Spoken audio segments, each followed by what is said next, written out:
This Week in Virology, the podcast about viruses, the kind that make you sick. From Microbe TV, this is TWiV, This Week in Virology, episode 714, recorded on January 29th, 2021. I'm Vincent Racaniello, and you're listening to the podcast all about viruses. Joining me today from Fort Lee, New Jersey, Dixon Despommier. Hello, Vincent and everybody else. I'm looking out my window. It's beautifully clear. There are a few fluffy little clouds, but boy, is it cold. It's like cold. Real cold and today. Windy. Yep. Windy. The wind is everywhere. It's just amazing. I'm glad I'm sitting here. In fact, I had so much wind here in my office windows. It was whistling. Oh, I had to put up sound blankets, which you may be able to see behind me. Can you imagine? Also joining us from Western Massachusetts, Alan Dove. Good to be here. I remember the whistling windows in the Hammer building. It's here in Western Mass. It's 13 Fahrenheit, minus 11 Celsius. Wind is north at 26, gusting to 33 miles per hour. It is brutally cold. From Austin, Texas, Rich Condit. Hey there. Balmy, 64 degrees Fahrenheit, partly sunny. It's a delightful day. Also joining me here in office from Columbia University, Amy Rosenfeld. Welcome back. Thank you. For like 12th or 13th or 14th appearance. I'm here like once a month. You don't count anymore. I don't count anymore, but I will say that this is not cold until you spend some time in Montreal. And you always know that when it is crystal clear out, those are the days that are bone-chilling cold, and you get out all of your heavy clothing. Yeah. Because there is no humidity in the air to keep the heat in. Cool. Good for transmission of viruses, too, right? All right, we have a guest today who's also from Austin, Texas. He's back on TWiV for the third time. He's in a race with Kartik Chandran to be on TWiV the most. He's at the University of Texas. Jason McLellan, welcome back. Thank you very much for having me. I'm sorry, you're not in a race with Kartik. I know that, but at the last, so you were on 500. I just came from a Zoom meeting with Kartik, so I just saw him. Well, cool. We were on 500 in Austin with you, and then you were on 578 with, what is that, Prometheus, right? Prometheus, yeah. And there we had the whole team, and now third time. So welcome back. Is there a third timer's jacket? Yeah. Yes. Yeah, I'll send it to you. What size do you need? No, well, you get it's actually more of an envelope. I was going to say you get one protein towards the capsid. Yes. If you like what we do here on TWiV, consider supporting us, microbe.tv/contribute. All right, let's dive in. We've been saving up questions for you for weeks, Jason. Great. And I'll start with one.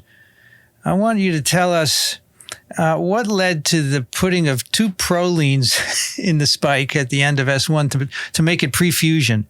What was the thinking? I know you did that a long time ago. Oof. Yeah. Okay. So that's a bit of a story.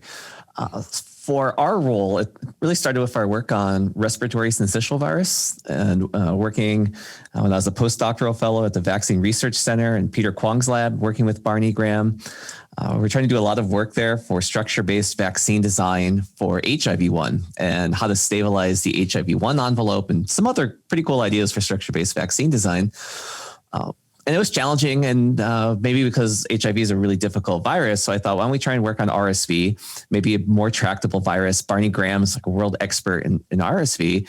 And we set out to try to stabilize the pre-fusion conformation of the RSV F protein. And we did that by first getting the crystal structure of the post-fusion form of the molecule. Then we were able to get human antibodies that specifically bind to the pre-fusion conformation and prevent the conformational change to the post from occurring. And we got the crystal structure of this antibody trapped pre-fusion. And then using these structures of pre and post, I was able to go in and design disulfide bonds, cavity filling mutations, and that would lock pre-fusion F in that conformation. And when Barney tested post-fusion and pre-fusion in mice and immunogenicity studies, pre-fusion elicited 10 times higher neutralizing antibody titers than post-fusion. It was really the highest he had seen in his career. And the same result was in rhesus macaques. We saw a huge increase. And we published two of those papers, those two science papers in 2013, a proof of, I think it was a top 10 breakthrough of the year runner-up for proof of concept for structure-based vaccine design. And we're actually been really excited. It's moved through phase 1, phase 2, and it just entered phase 3 clinical trials at the end of last year. And so we're really still quite optimistic about our first effort using structure-based vaccine design. And so many different groups tried to stabilize RSVF in different ways. And Pfizer came up with some ways of doing that, and they have a molecule in phase 3. And Janssen, Johnson & Johnson company, Hans Langendijk, he ended up putting a proline residue between 2 helices in the RSVF protein, and that led to this huge boost in expression and stability. And we really liked it. It was a very simple method for stabilizing the class 1 fusion protein. It had been done previously by Roger Sanders and John Moore with the HIV envelope, these SOSIP trimers, the IP is isoleucine to proline. We even found papers dating back to the 90s where they used prolines to stabilize influenza HA. And so when we were working with Barney Graham at the Vaccine Research Center and Andrew Ward at Scripps Research Institute to try and do structure-based vaccine design for coronavirus spikes, Andrew's lab was able to get the first human coronavirus spike protein structure by cryo-EM. It was for the coronavirus HKU1, one of the 4 that circulates annually as a cause of the common cold. And we used that structure then of the pre-fusion HKU1 spike to engineer stabilizing mutations into the MERS coronavirus spike. And things like trying to do disulfide bonds and others didn't really work so well because we had an HKU1 structure and we were engineering into MERS. And disulfide bonds, you have to be within angstroms to get it right. But the proline idea works really well structurally if you can identify this hinge in the fusion domain.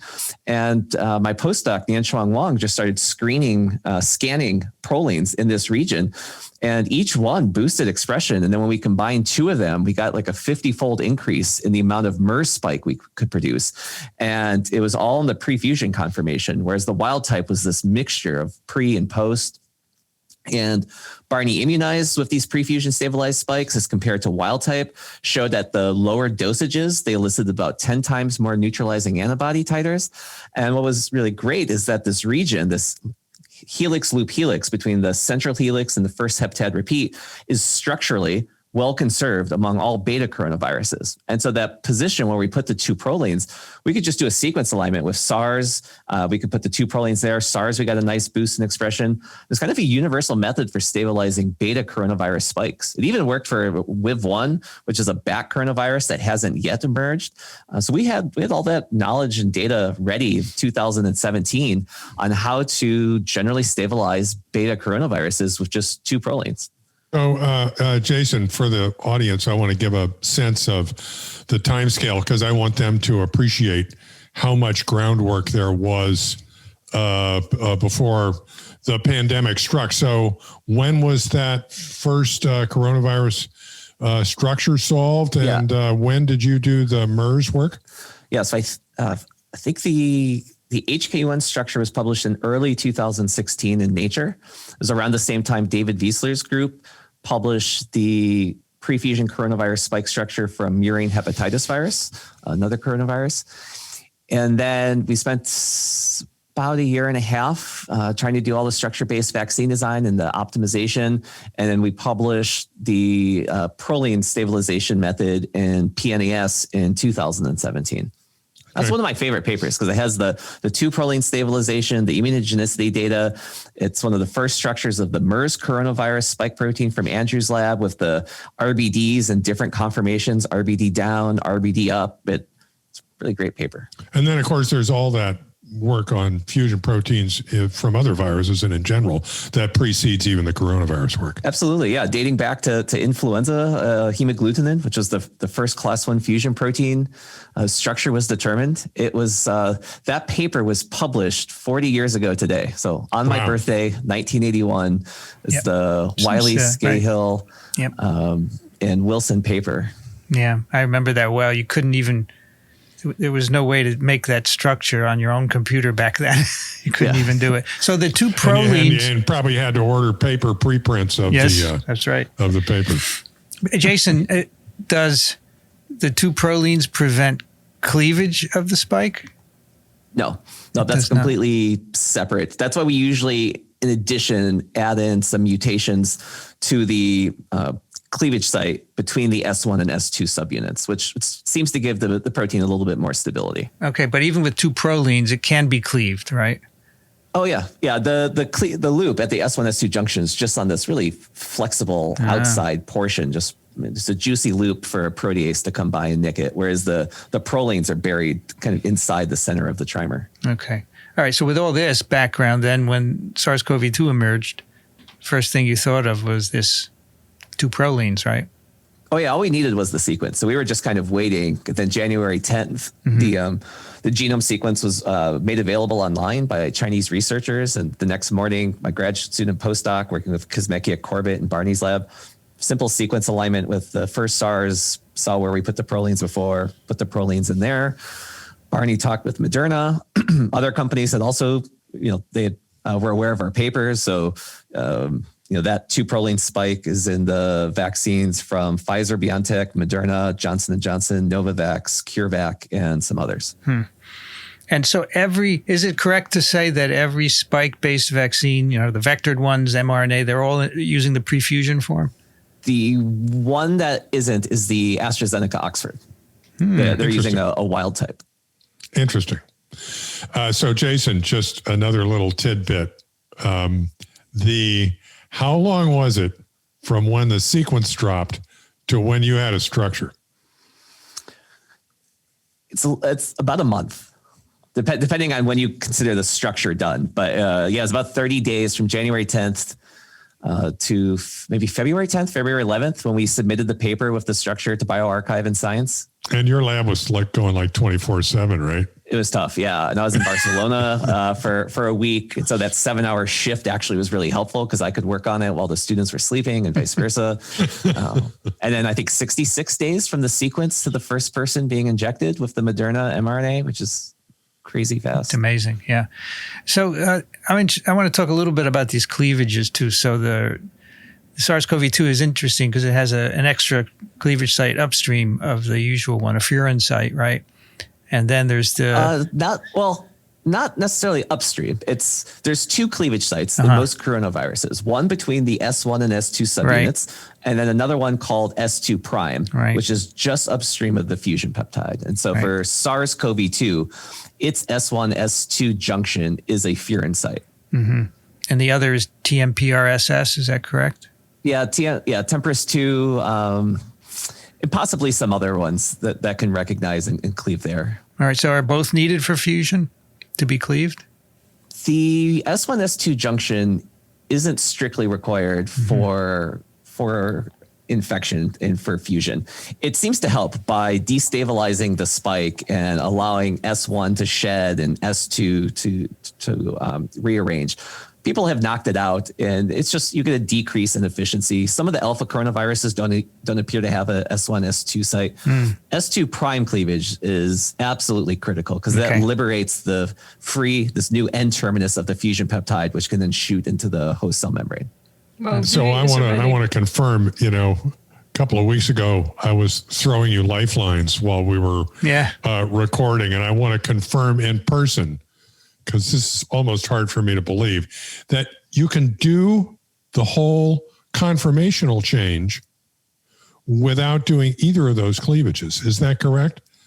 But that won't fuse. You got to do the S1, the S2 prime cleavage to then actually get fusion? Yes, that is correct.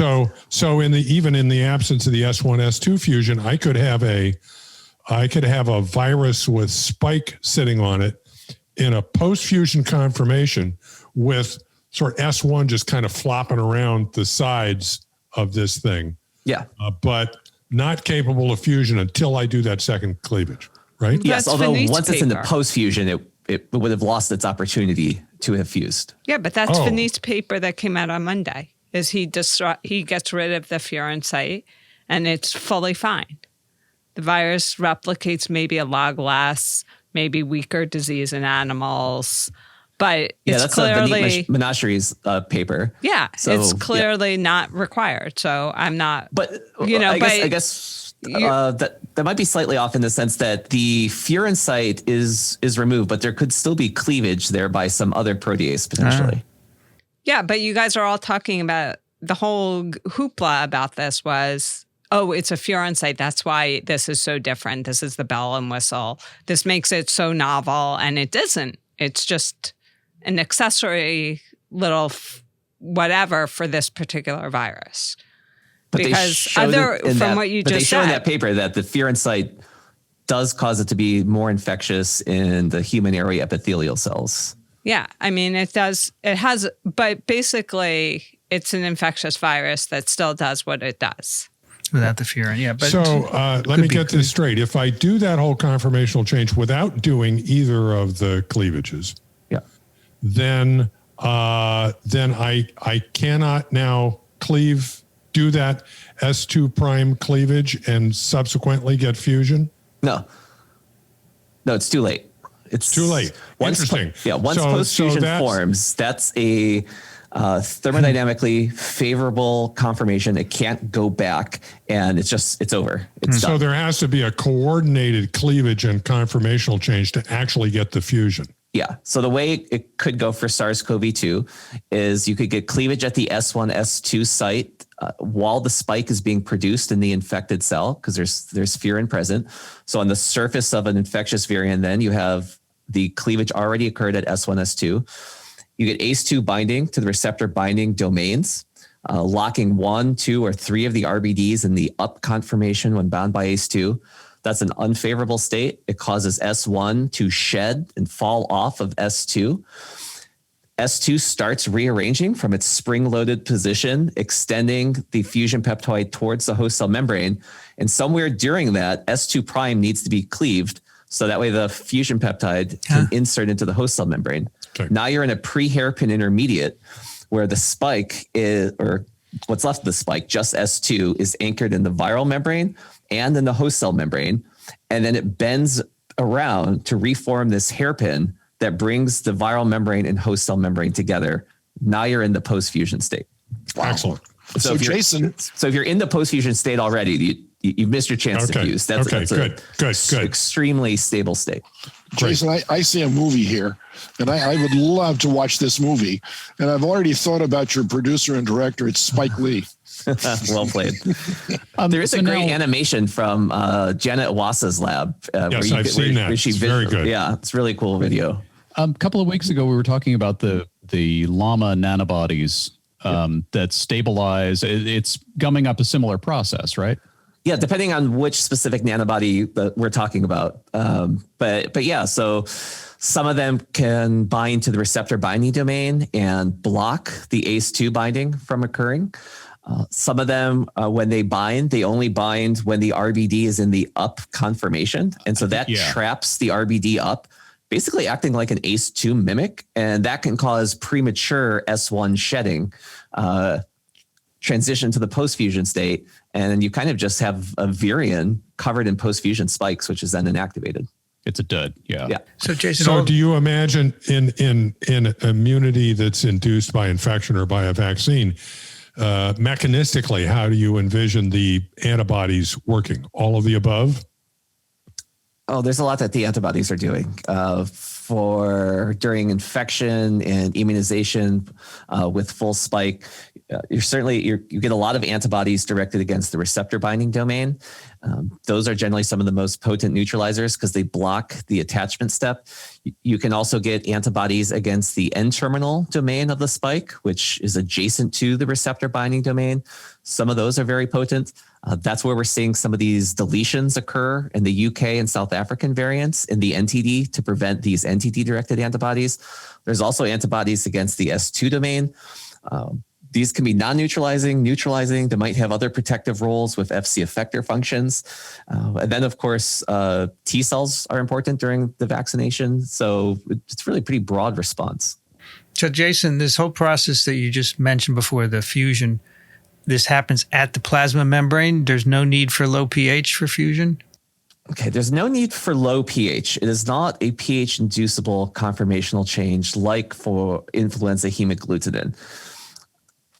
it's not resolved fully in my mind where exactly it takes place. And then I think based on all the coronavirus literature, it seems that fusion can occur both at the plasma membrane and within endosomes, depending on the coronavirus.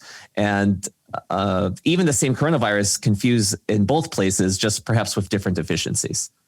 All right. So, but the endosome doesn't necessarily have to be pH dependent anyway, because the early endosome is not acidified. right.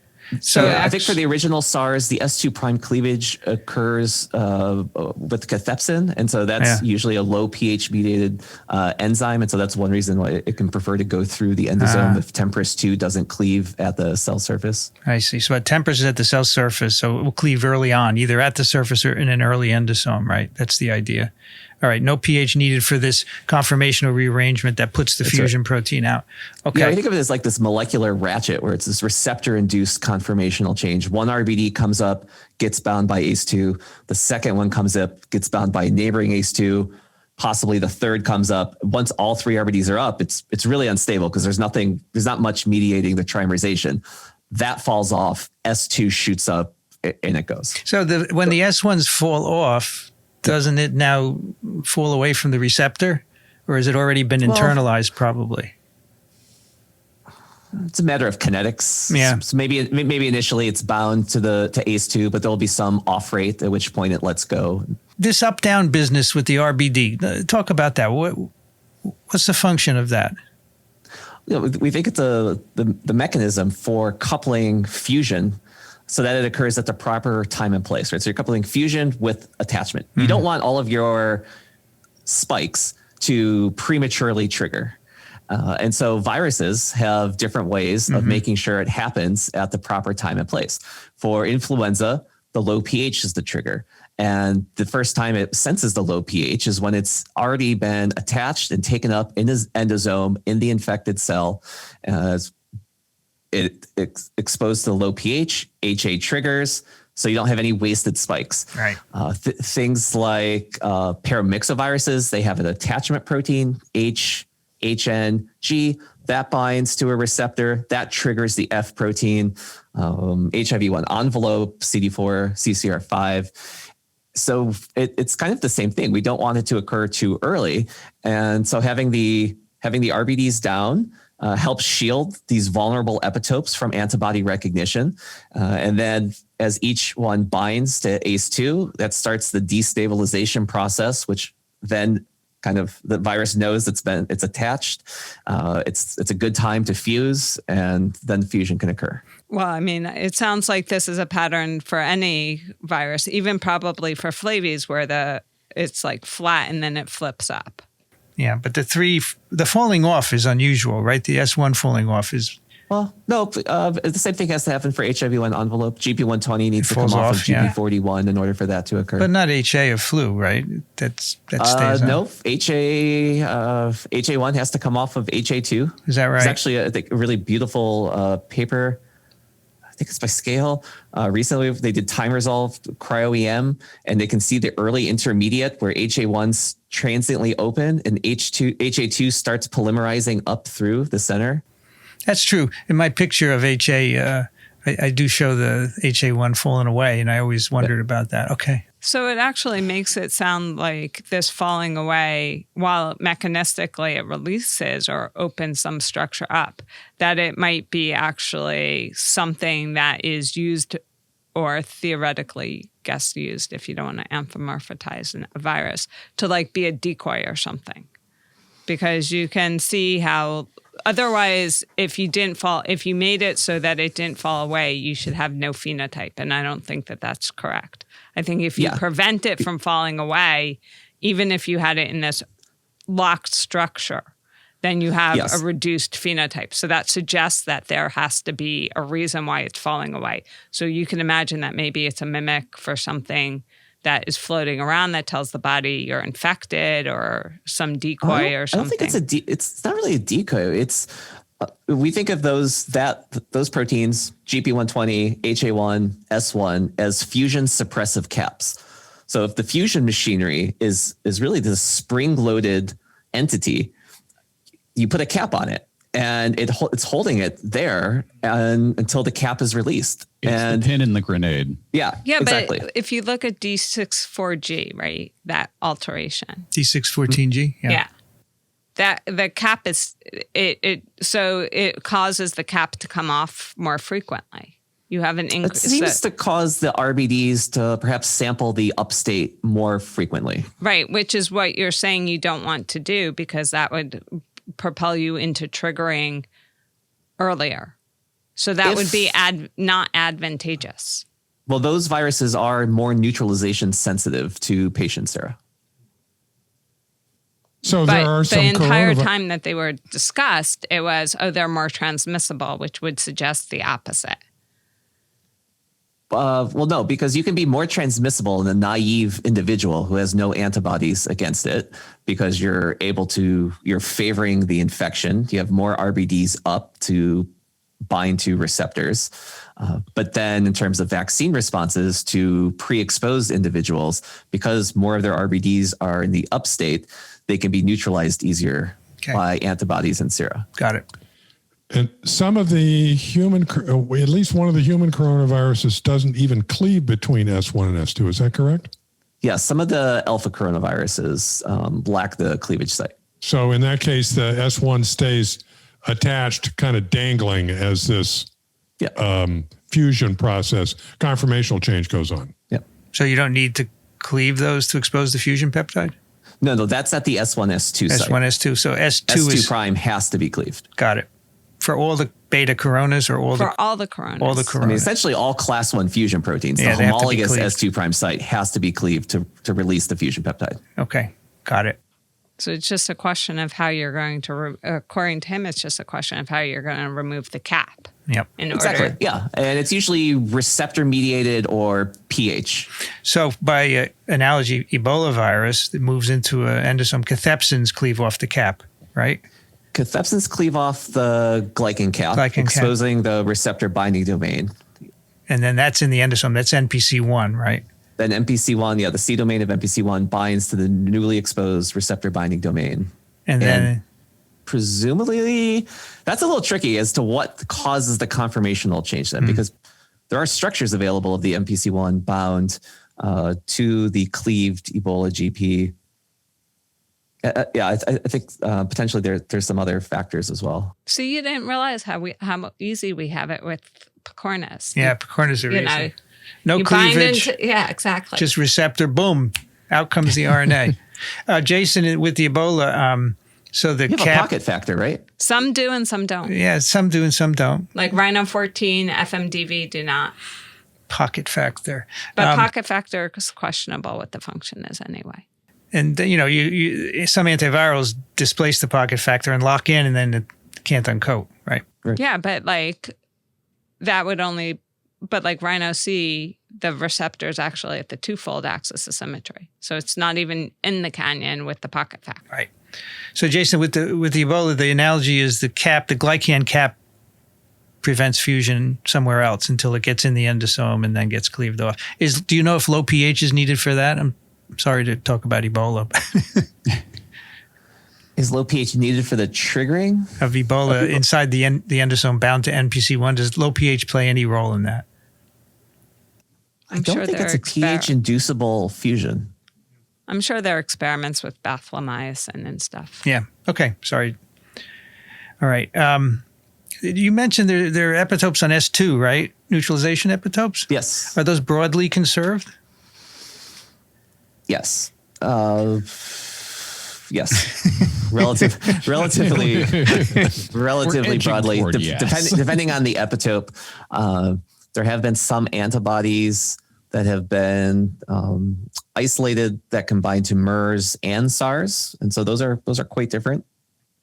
But then perhaps not all the coronaviruses. But I think it's still pretty early for the S2 investigation compared to all the antibodies people have against the stock of HA2 and GP41. Just don't have that many antibodies yet against S2. Yeah. The reason I'm asking is I'm wondering if that would be by analogy with the HA stem, where there are conserved antigenic sites where you can get somewhat broadly neutralizing antibodies. Could you do the same with coronas? That's what we and others are investigating. Okay. Jason, on TWiV 500, I re-listened to those episodes in preparation for this. Now, this was at the time you were not talking about coronaviruses, but I think you were talking about sort of the antibody profile that is induced in various individuals in response to infection. And if I caught it right, you mentioned differences in the immune response or the antibody profile in infants and adults. For respiratory syncytial virus.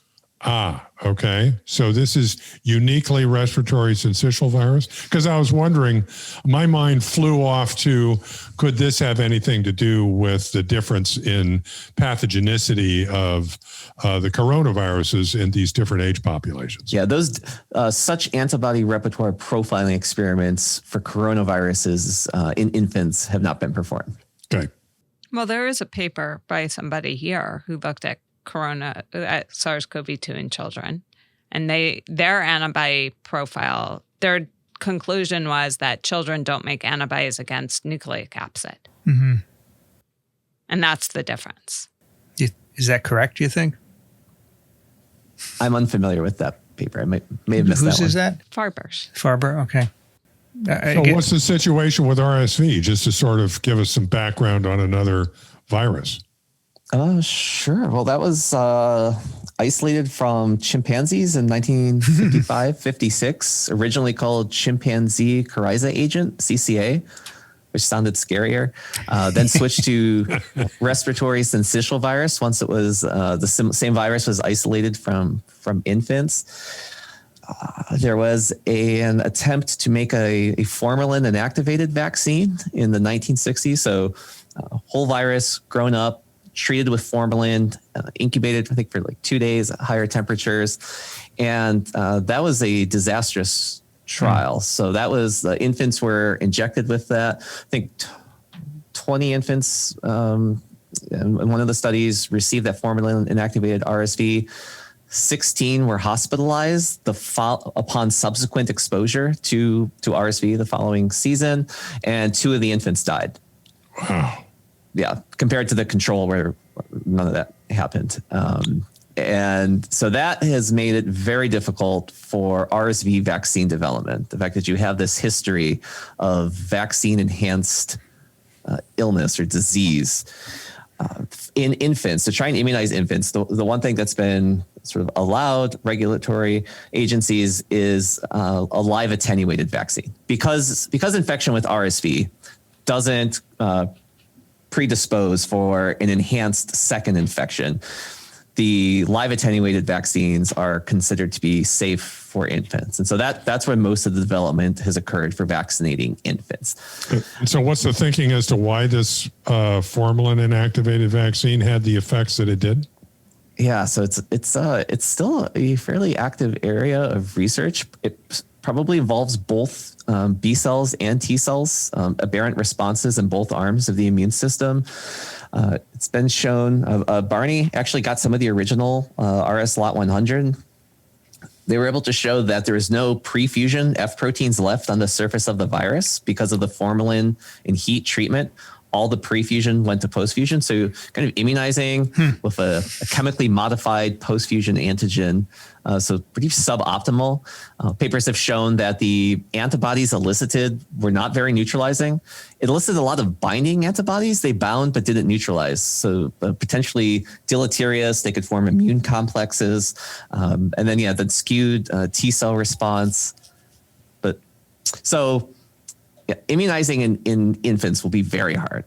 So it could have been like an original antigenic sin problem where the infants that got the vaccine developed this weird, not very effective response, and then they got the actual virus, and that response just went out. Because it wasn't the vaccine itself that caused the deaths. It was the they were fine after the shots. It was when they subsequently got the virus. So it primed them for an aberrant response later. So a lot of the vaccine development, the things we're working with like pre-fusion stabilized F proteins, those are mainly intended for maternal immunizations, pregnant women, and elderly. Because RSV is, again, also a leading cause of morbidity and mortality in the elderly in nursing homes. And so those populations can be vaccinated with subunit or mRNA-based vaccines. Alan, so this brings me back to the question, is there a difference in the immune response in infants and adults to these various immunogens? And do we know what that difference is and what the consequences are? Well, we can't immunize babies with these immunogens, so we don't know. Okay. You could try and do mouse studies with like neonatal mice and others, but that's still not quite a human. So baby.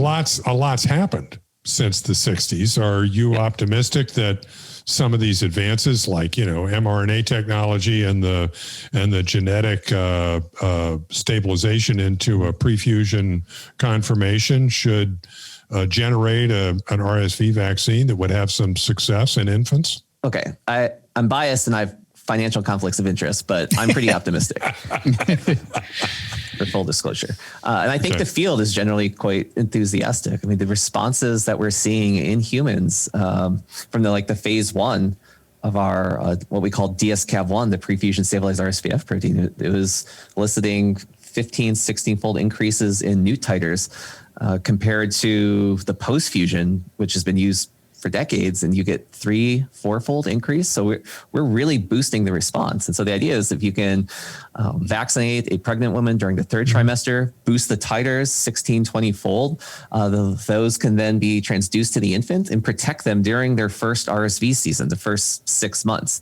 The peak age of hospitalization for RSV is around 2.5 months of age. So it really goes after the very young. Premature infants are particularly vulnerable, who already have small airways. And so if these vaccines can protect them during their first RSV season, then their second season, they're bigger, more robust, they'll get infected, but won't need to be hospitalized. Jason, what's the mortality rate among infants that do get RSV infections? It depends on the country. So our country. There's very few deaths due to RSV in this country because of the access of ICUs. Sure. So it's a leading cause of hospitalization in the United States. In developing countries, it can cause a serious amount of death. And there's been studies from Bill and Melinda Gates Foundation. I think one of them showed it was 7% of all mortality for children less than 1 year of age. Wow. I thought it was similar. I thought they ranked them like norovirus or rotavirus diarrhea for young children, and then RSV was right underneath that. Yeah, the one I'm thinking about, I can't remember if it was the specific age, whether it was less than 1 month or less than 1 year. I think malaria was the highest at 11%, then RSV was 7% for single pathogens. And then, viral diarrhea disease and some others may have been higher. This vaccine you're talking about is an mRNA vaccine or something else? Let's see. So the ones, Pfizer and GSK's vaccines, those are protein subunit. Companies are looking at with mRNA. Yeah. Potentially something like an mRNA could be used to vaccinate infants, because then the infant's own cells are making the antigen. Hopefully you wouldn't get any bizarre skewing of the T cell responses. You get a nice balanced CD4, CD8 T cell response. And so potentially mRNA, maybe adenovirus, but something where the infant cells are producing the immunogen itself. That could be a way forward to directly immunizing infants. But again, peak age of hospitalization is 2.5 months of age. So you have to get the vaccine in there really early. And infants don't make that robust of an immune response. Yeah, but polio so what and about DPT, for pregnant women? And a vaccination scheme, as you were suggesting before, to time it so that the IgG is being produced maximally at the time of birth, so the infant has the maximum boost from maternal antibodies. They can make it past this very young age and maybe survive on their own after that. Yeah, and that's exactly the idea, particularly for infants that are going to be born during the winter months, during the RSV season, because it is seasonal. And then there's also been a lot of progress in prophylactic antibodies and the development of more potent antibodies. AstraZeneca has a new one. It was D25, the Medi8897. Now I think it's nirsevimab. And that's a single monoclonal antibody directed against a pre-fusion specific epitope on the RSV F protein. And they've modified the FC region, so you have an extended half-life. And the data have been looking really solid for that. So essentially now one injection that would protect for maybe 5 months.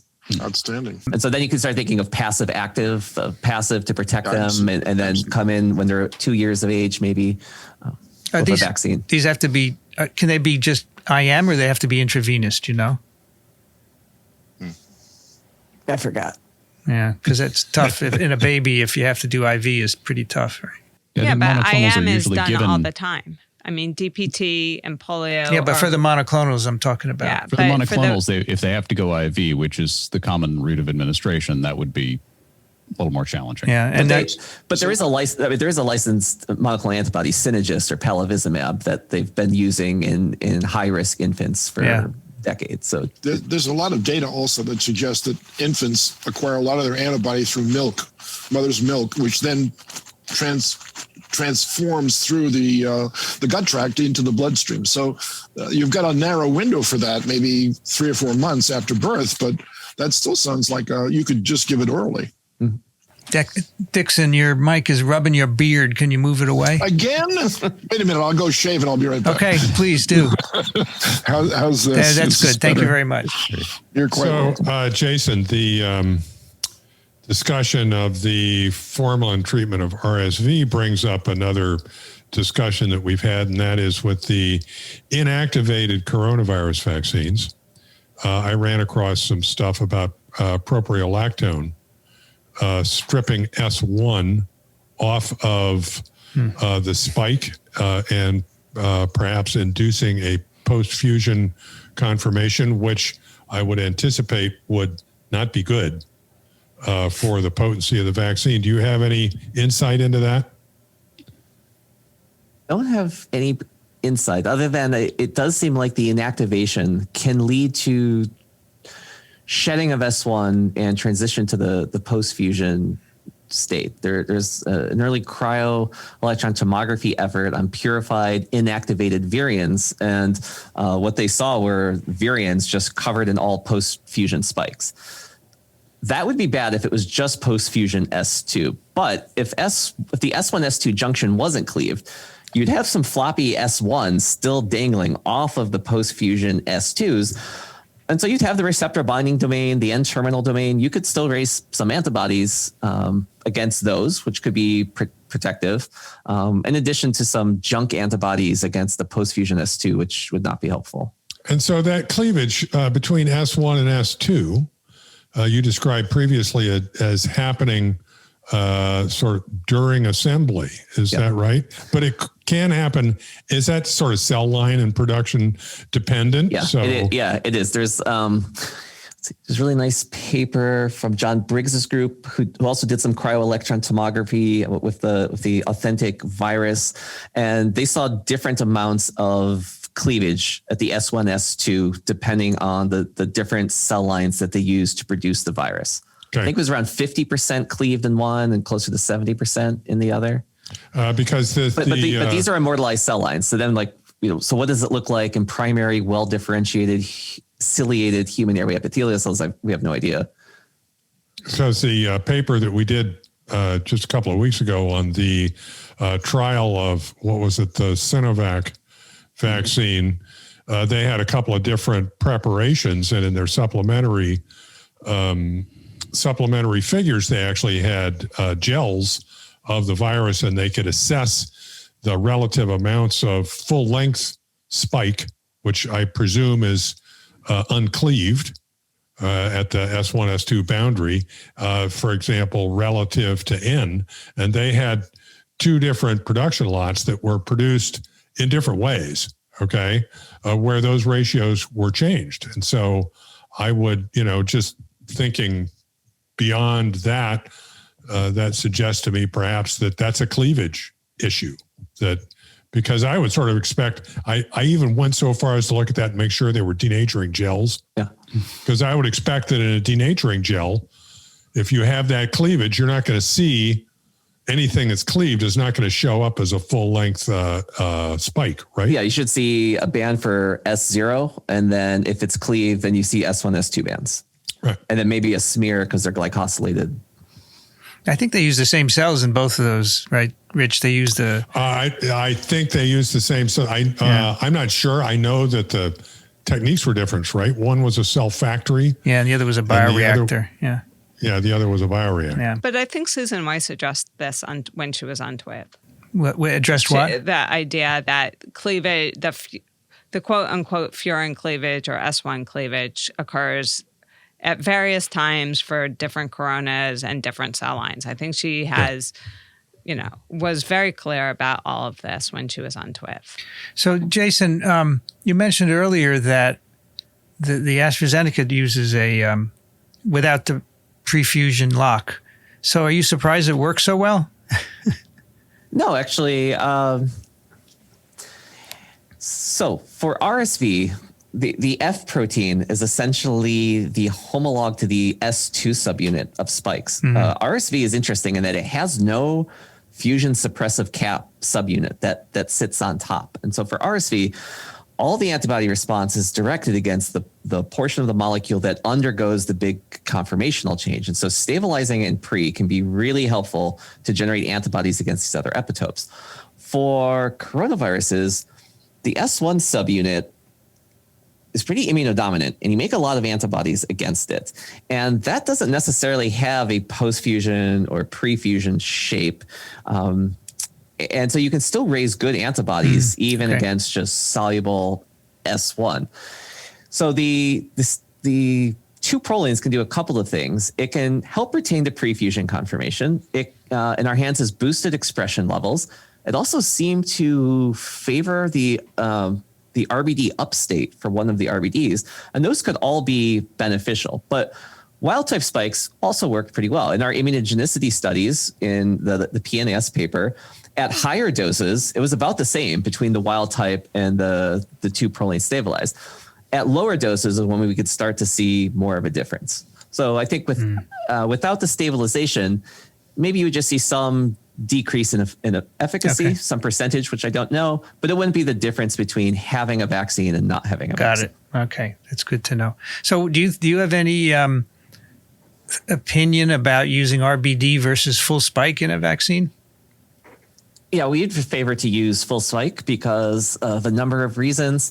The N-terminal domain can generate neutralizing antibodies. There's been a bunch of papers, including some of our collaborators, showing these NTD-directed neutralizing antibodies.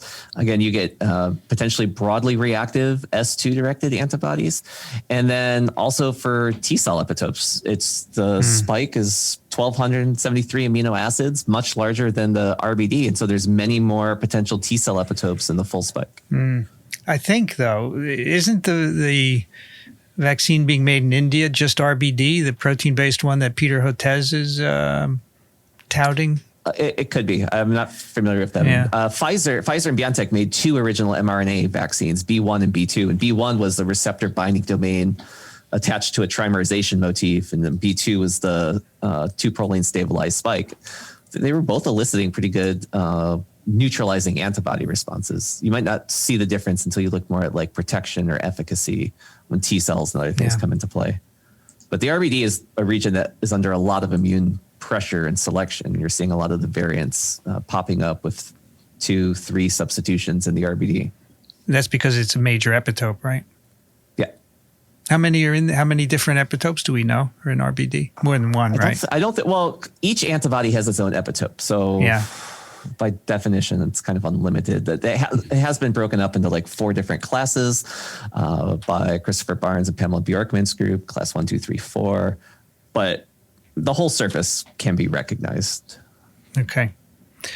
Anybody else before we say goodbye? Yeah, I got at least one thing. Okay. So we've been looking at the recent preprints about assessing the susceptibility of variant viruses to sera from people who have been immunized with one vaccine or another. Yeah.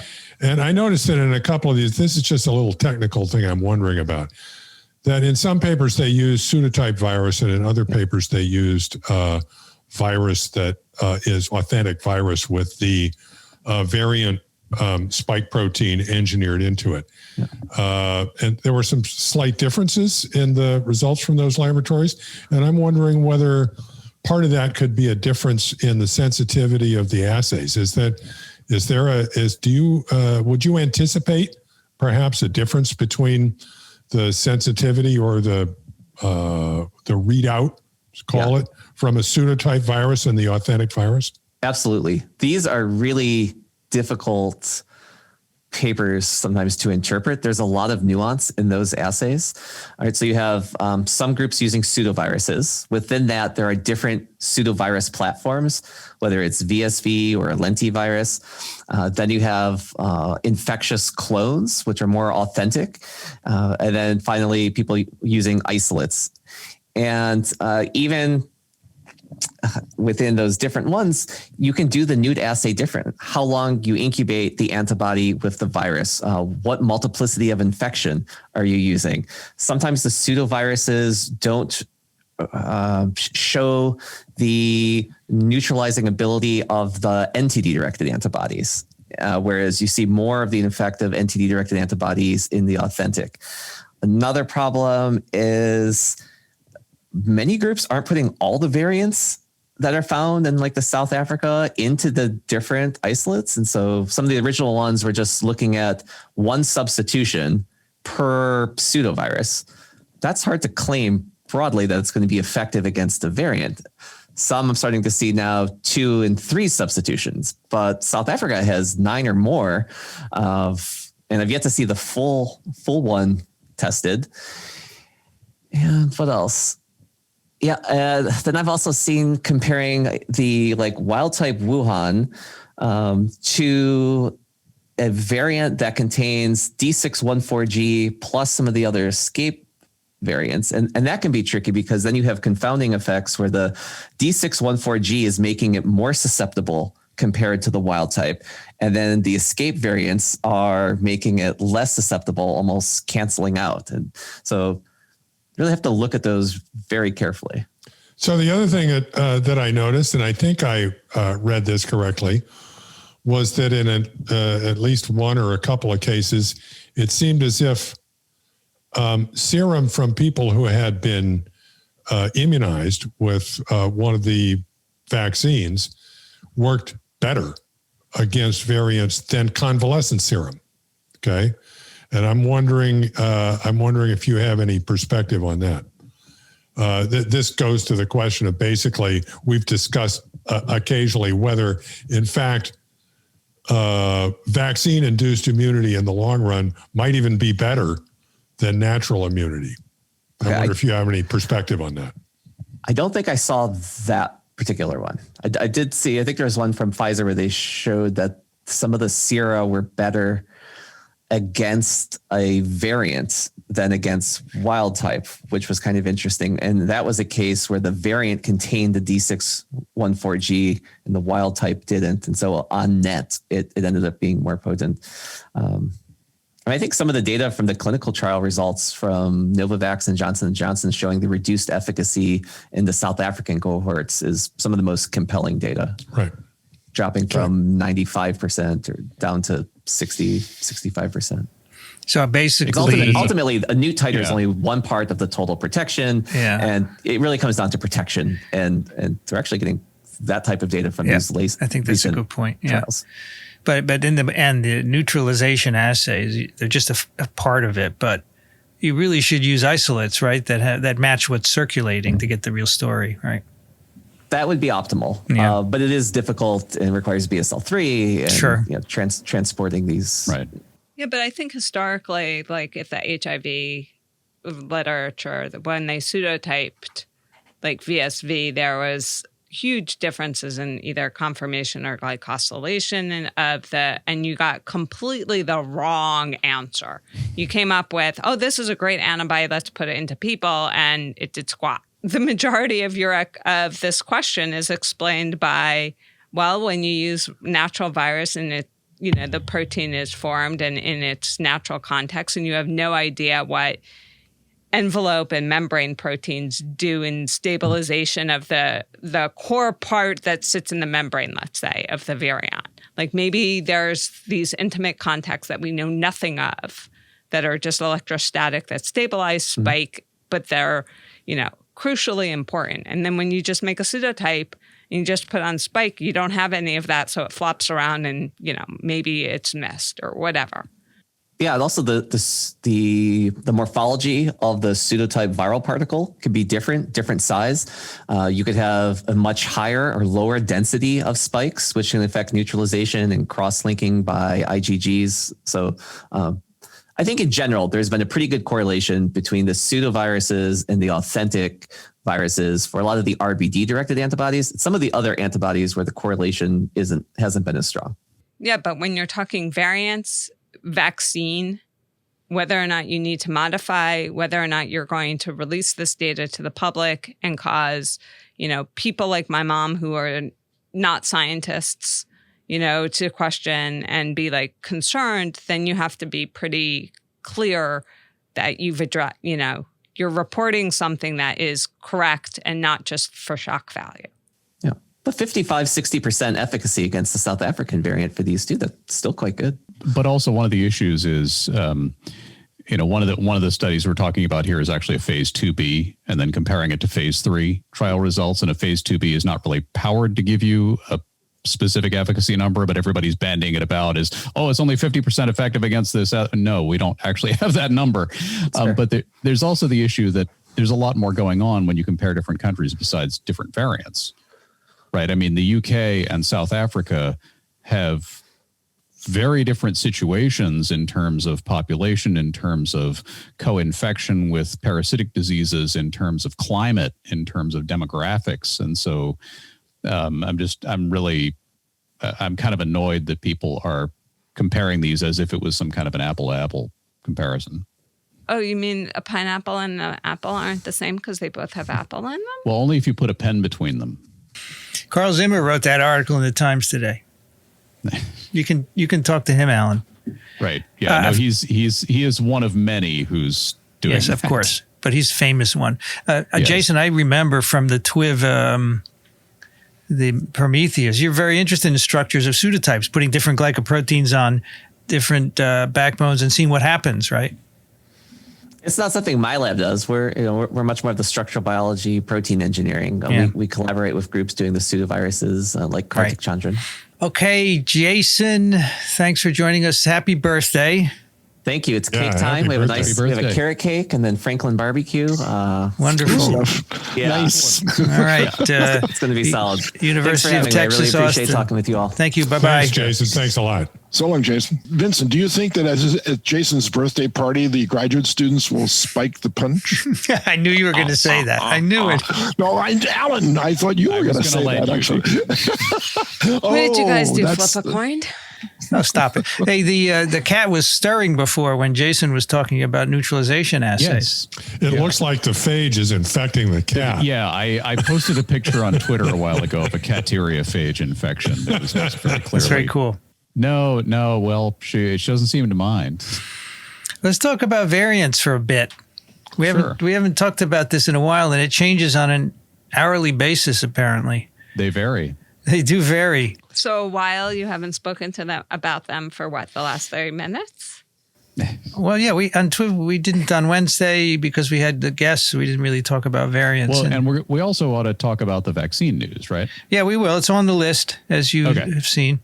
So first of all, both Pfizer and Moderna, I could say a Tony accent on both, have released preprints about how their mRNA vaccines induce neutralizing antibody against these variants. That's an important experiment.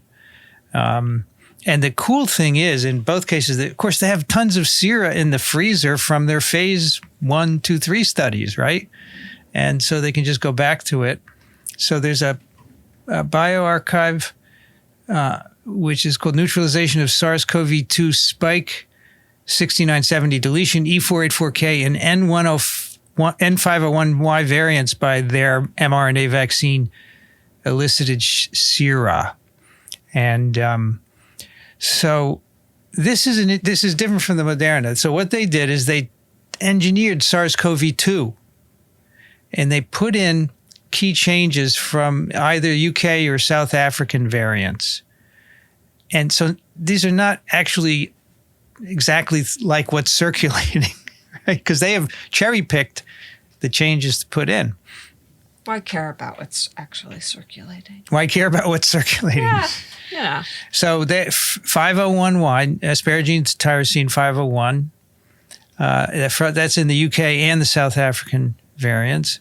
And then they have a deletion and 2 changes, 501 and D614G from the UK, and then E484K and 501 and D614G from South Africa. So then they took sera from 20 people who had been immunized with their mRNA vaccines, and they tested them in neutralization assays against these viruses. So we have 3 viruses which have various combination of changes. And again, none of these are exactly what's circulating. There's more changes in the spikes of the UK and the South African than are actually present in these. But they did make SARS-CoV-2, so they had to do this in a BSL-3. And what they find is the human sera, the neutralization titers were 0.8 to 1.5-fold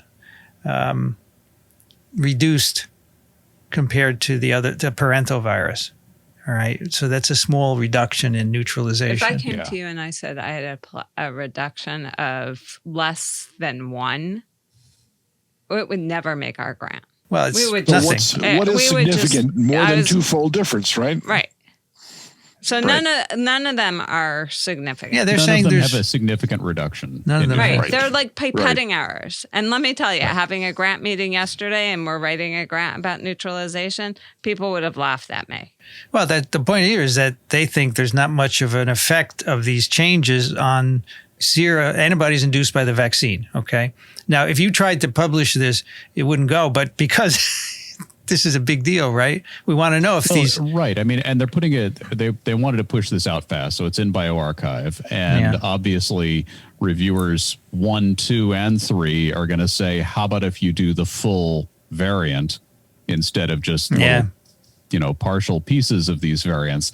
And I would assume that at some point we will get a peer-reviewed paper will update us. Yeah. But they admit it. They're not hiding it. They say our limitation is we don't have the full set of spike in either UK or South African variant. But even in the ones that they cherry-picked.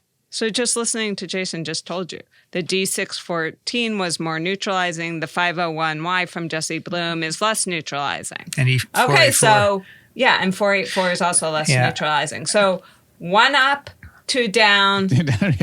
I'm not sure what this means, frankly. It seems to me that you're on the teeter-totter and you're pretty much, I agree. I agree. The fulcrum, Yeah, I mean, as Jason said, there are a lot of nuances in these papers, which was a nice way of saying that the data don't really tell you a whole lot. It's not like, oh my gosh, here's the result. It's, well, it's this and it's that, and it's not exactly the same virus, and it's the, and then you don't see a difference. But did you expect to see a difference under these conditions? What I found interesting in this manuscript, though, they say, this is cool, if you get a 4-fold difference in hemagglutination inhibition titers after influenza, that tells you probably need to change the vaccine. I didn't know that number, 4-fold. I didn't know that number either, and that kind of surprised me.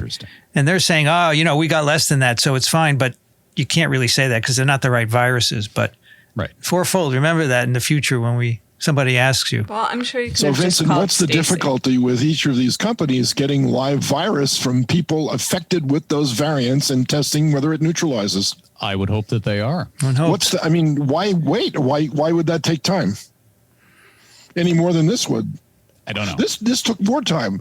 They had to go to the laboratory and construct these variants. The variants are already out there. Why the hell don't you just isolate the virus, grow it up, and see if it neutralizes? Well, you do have to sequence it to make sure you know what's yeah, there. Sequence this do you think they've already done that and they got a result they're not really happy with?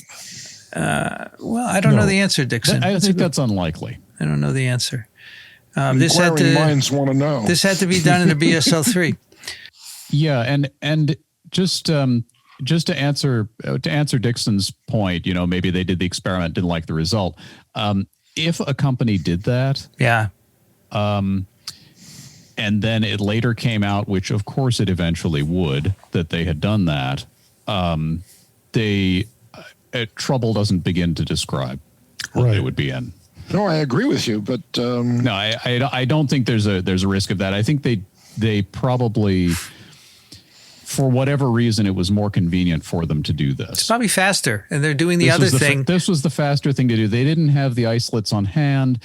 They couldn't necessarily just grab them from somebody.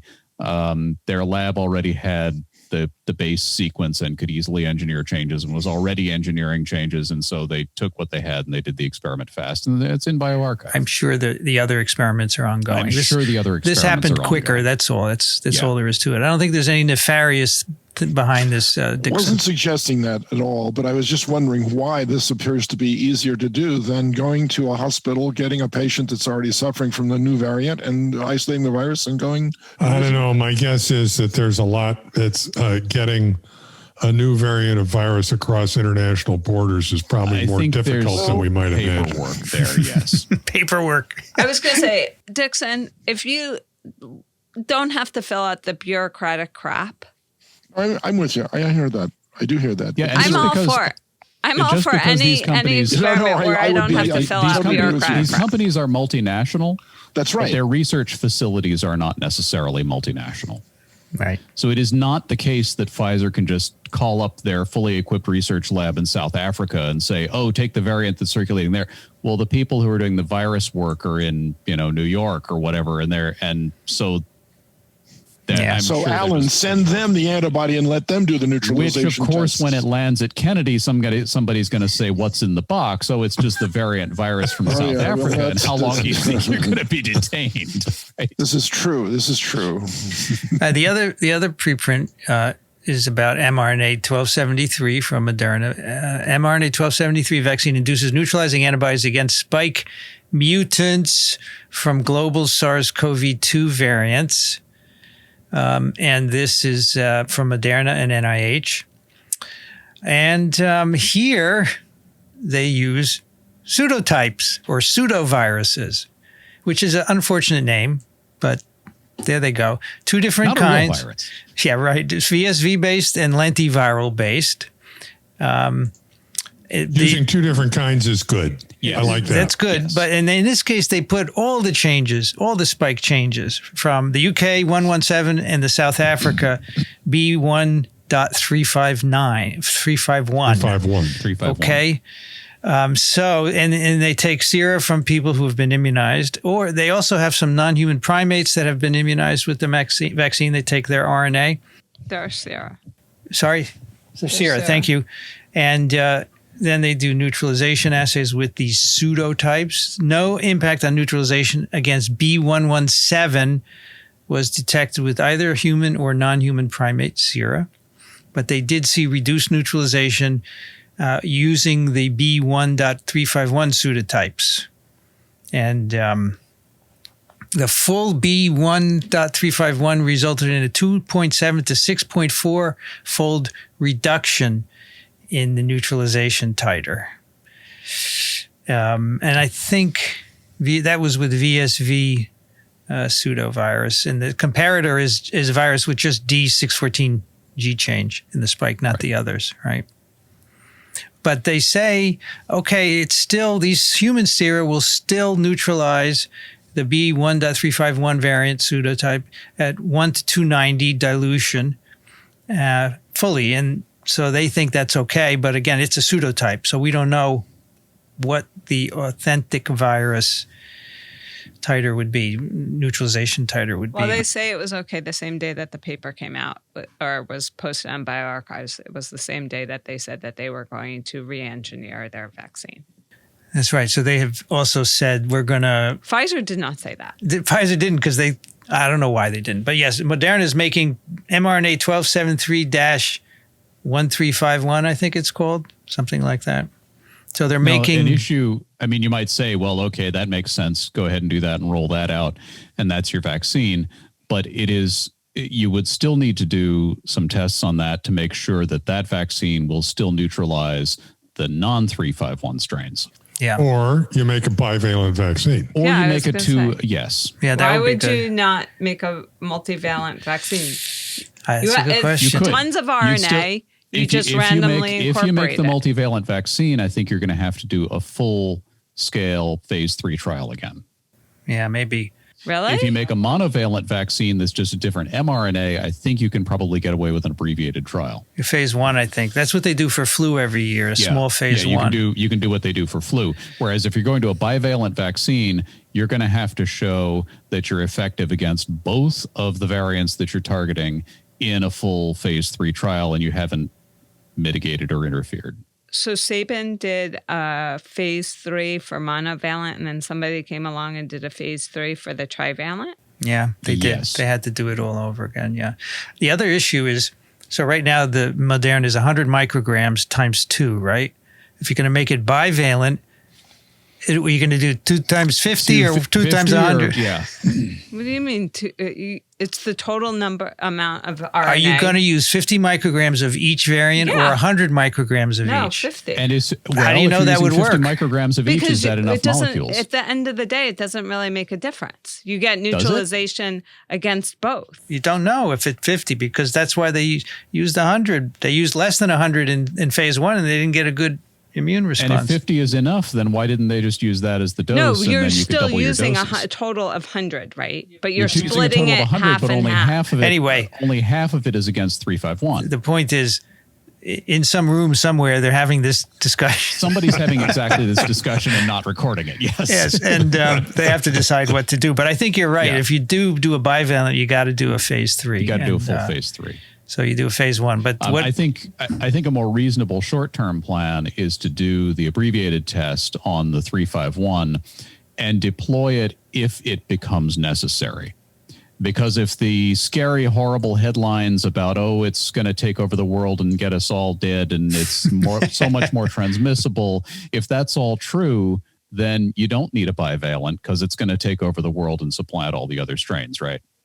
Well, it's not more lethal. In case it wasn't clear, that's not what I expect to happen. Right, but it's not more lethal. But you don't want to wait for that. No, it's not more lethal. You don't want to wait for that. You want to immunize people now. So you want to immunize people now. And what we see, and we're going to talk about the vaccine news in a moment, is that the existing vaccines do have efficacy against the variants that are circulating. Yeah, I think based on these newts, I would say it's probably going to be. I would say it's like influenza, where you get mild influenza, even though there's a mismatch, right, between the vaccine and the circulating virus. But that's my guess. I don't know anything. But you've discarded all of the components of the immune response that are mediated by T cells. No. So Yes. we don't give a shit about all of that. Well, I think we do, but they're not measuring it. Yeah, right, I agree. They're not measuring it. These are all B cell epitopes that are changing, right? Yes, I think so. No one's talking about any no T cell epitopes are changing, or they are. Well, they're only measuring antibody. Yeah. Well, that's my point. I know. I think it's important. I agree. We're not necessarily looking for the whole answer here. The answer is, the question is, do these changes have any effect on the ability of serum to neutralize the virus? Extrapolation from there to what impact it might have on disease transmission or immunity is a different question. That's where the vaccine trials, that's right, become important. By the way, just a speculative question. So the UK variants apparently have no impact on neutralization titer of these sera, right? Right. Okay, so that was done with pseudovirus. Do you think it will be exactly the same when they use SARS-CoV-2? Who knows, right? Who knows? Who knows? Yeah. All right. But I think we're going to get a much larger and more relevant data set by people getting vaccinated in places where B117 and 351 are circulating. Yeah. And you're going to look at that and say, well, okay, efficacy is still good enough. Maybe more people who get the vaccine are getting sick, but they're still not going to the hospital, so we're still okay. I wonder, now this is really an off-the-wall question. I wonder if you could determine by some sort of antibody profiling, in the absence of genome sequence in somebody who is immune, which variant they got.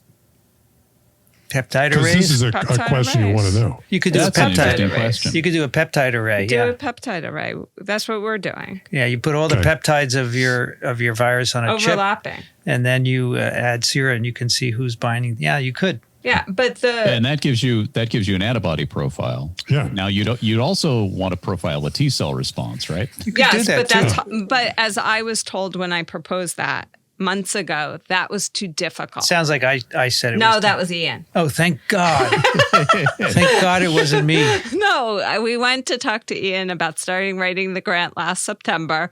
And I said I wanted to do T cells. I didn't care about B cells. I was kind of over the B cells because other people were doing it or whatever. And Ian just looked over his glasses and said, no. Too difficult. Move on. Not smart question. Isn't it funny when people look over their glasses? It's like it makes Schumer. He does? Chuck Schumer, yes. Chuck Schumer is looking over his glasses all the time. No question about it. But that's because they're reading glasses, they're right? reading glasses, yes. But sometimes people think they're going to show you their eyes, better. But exactly. I don't know. So, Vincent, we've had lots of discussions about these variants over the last 3 TWiVs, maybe even 4. Is there enough time now for you to actually conclude whether or not these are actually more transmissible or are just more infections occurring?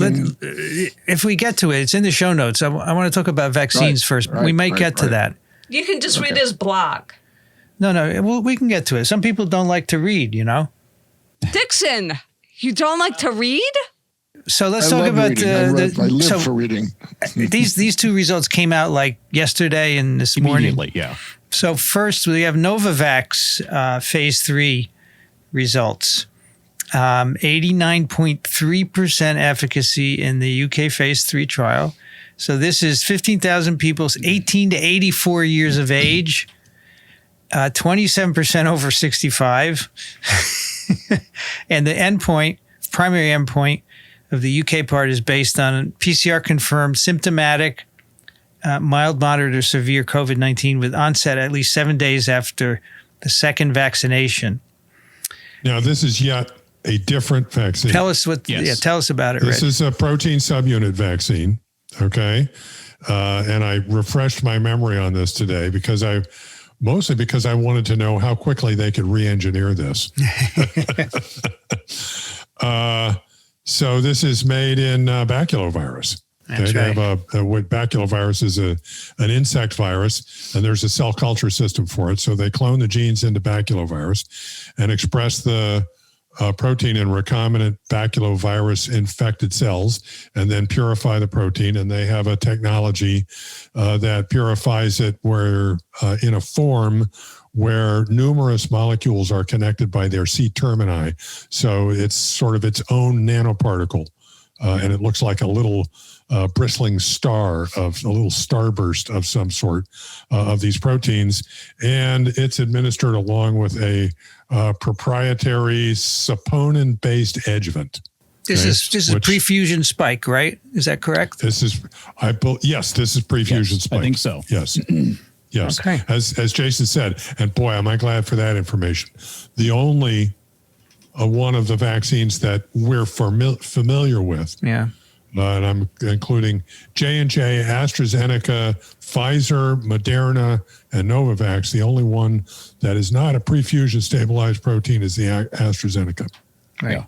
And by the way, maybe I missed a TWiV where this was mentioned, but Merck canceled theirs. Oh yeah, we didn't get to that yet. Yeah. Yes. So that was a bit of kind of not exactly bad vaccine news, I think, that came out. They had a live attenuated measles virus based vaccine that they were developing, which is a very cool approach. But the the results were just not panning out. And so rather than go to the full phase 3 and have it fail, they went ahead and canned it. But they do have a couple of antivirals that they're now able to focus completely on, which are very promising. So you remember the ferret study of the antiviral NHC that we talked about a few weeks ago? It was on a Friday. Right. That's one that they're working on. That looks promising. Lynn Enquist, many years ago, he used to work for DuPont. He's told me, you advance in a company better if you cancel things early. Yes. And lose less money. Yes. So at any rate, this is the only protein-based vaccine. Yeah. So this is a protein that is preformed in the laboratory. It's not made after injection. So it's a fundamentally different type of vaccine than the others we've discussed. Yeah, so Hotez's vaccine that he's doing with India is also protein-based. I think it's just RBD, but I could be wrong. I couldn't find it before. I looked very quickly. I recall that discussion, and at the time, we were talking about it being RBD-based. I believe that's correct. Yeah, so he's making billion doses, he said, and he said, but nobody in the U.S. Is talking to us. I don't know why. Anyway. I'm sure he has enough customers in India. Yes, I think he has enough customers in India. So the Novavax vaccine is this protein spider that's, as Rich very eloquently described, it's got the protein sticking out. And that and an adjuvant are the vaccine. 62 cases in this first analysis. 56 COVID were in the placebo and 6 in the vaccine group. So that gives you the 89.3% efficacy. And of those 62 cases, 61 were mild and 1 was severe in the placebo group. Now, as I recall from previous discussions of evaluating vaccine efficacy, in the other trials, they wanted to have like at least 100 or 150 cases before they made a call. This is a smaller trial than some of the others we've been hearing about. This is 15,000 versus the 30 to 40,000 participants were in So are they going to go for EUA or are they going to wait some more? I guess they have to wait some more. I think they're going for the EUA. Yeah, okay. I don't know if they're going for it immediately, but... okay, so then I say preliminary analysis indicates the UK variant was increasingly prevalent and they found it in over half of their PCR confirmed symptomatic cases, 32 variant and 24 non-variant, 6 unknown. It's not like, I mean, I'm getting this impression that it's everything, but it's not everything, right? No. So they say based on PCR, efficacy by strain was 95.6% against the original variant and 85.6% against the UK variant. But now, at this point, we're getting down to pretty small numbers. Yeah. Yes. Of cases. Yes, they are. And not a huge difference in efficacy. Yeah. Now, they also had a South African phase 2B. Right. Now, this is a critical point that I was making earlier, that all the headlines about Novavax are, oh my gosh, it's only 50% effective.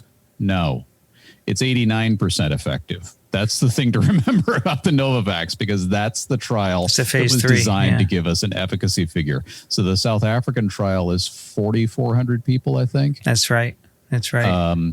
So that's significantly smaller. That's less than a third the size of the phase 3, and the phase 3 is on the small side for COVID-19 trials.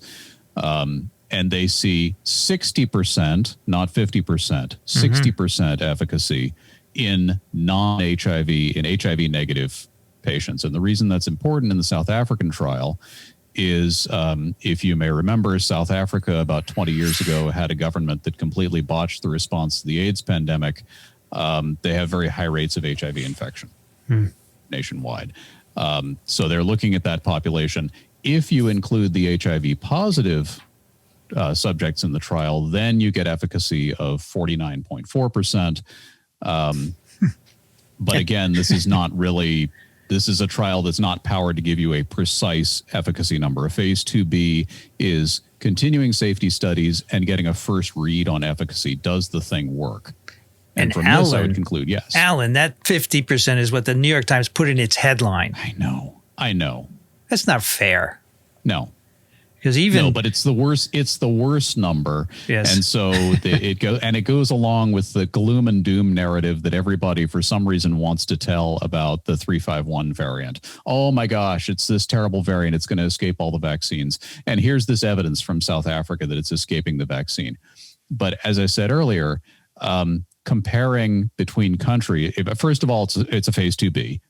So we can't really get exact numbers from it. But secondly, comparing between countries, there is a lot that is different between the UK and South Africa.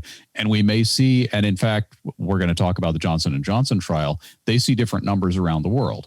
Now, their variation is a little bit less because they're doing much larger. Those are actual phase 3s being done around the world.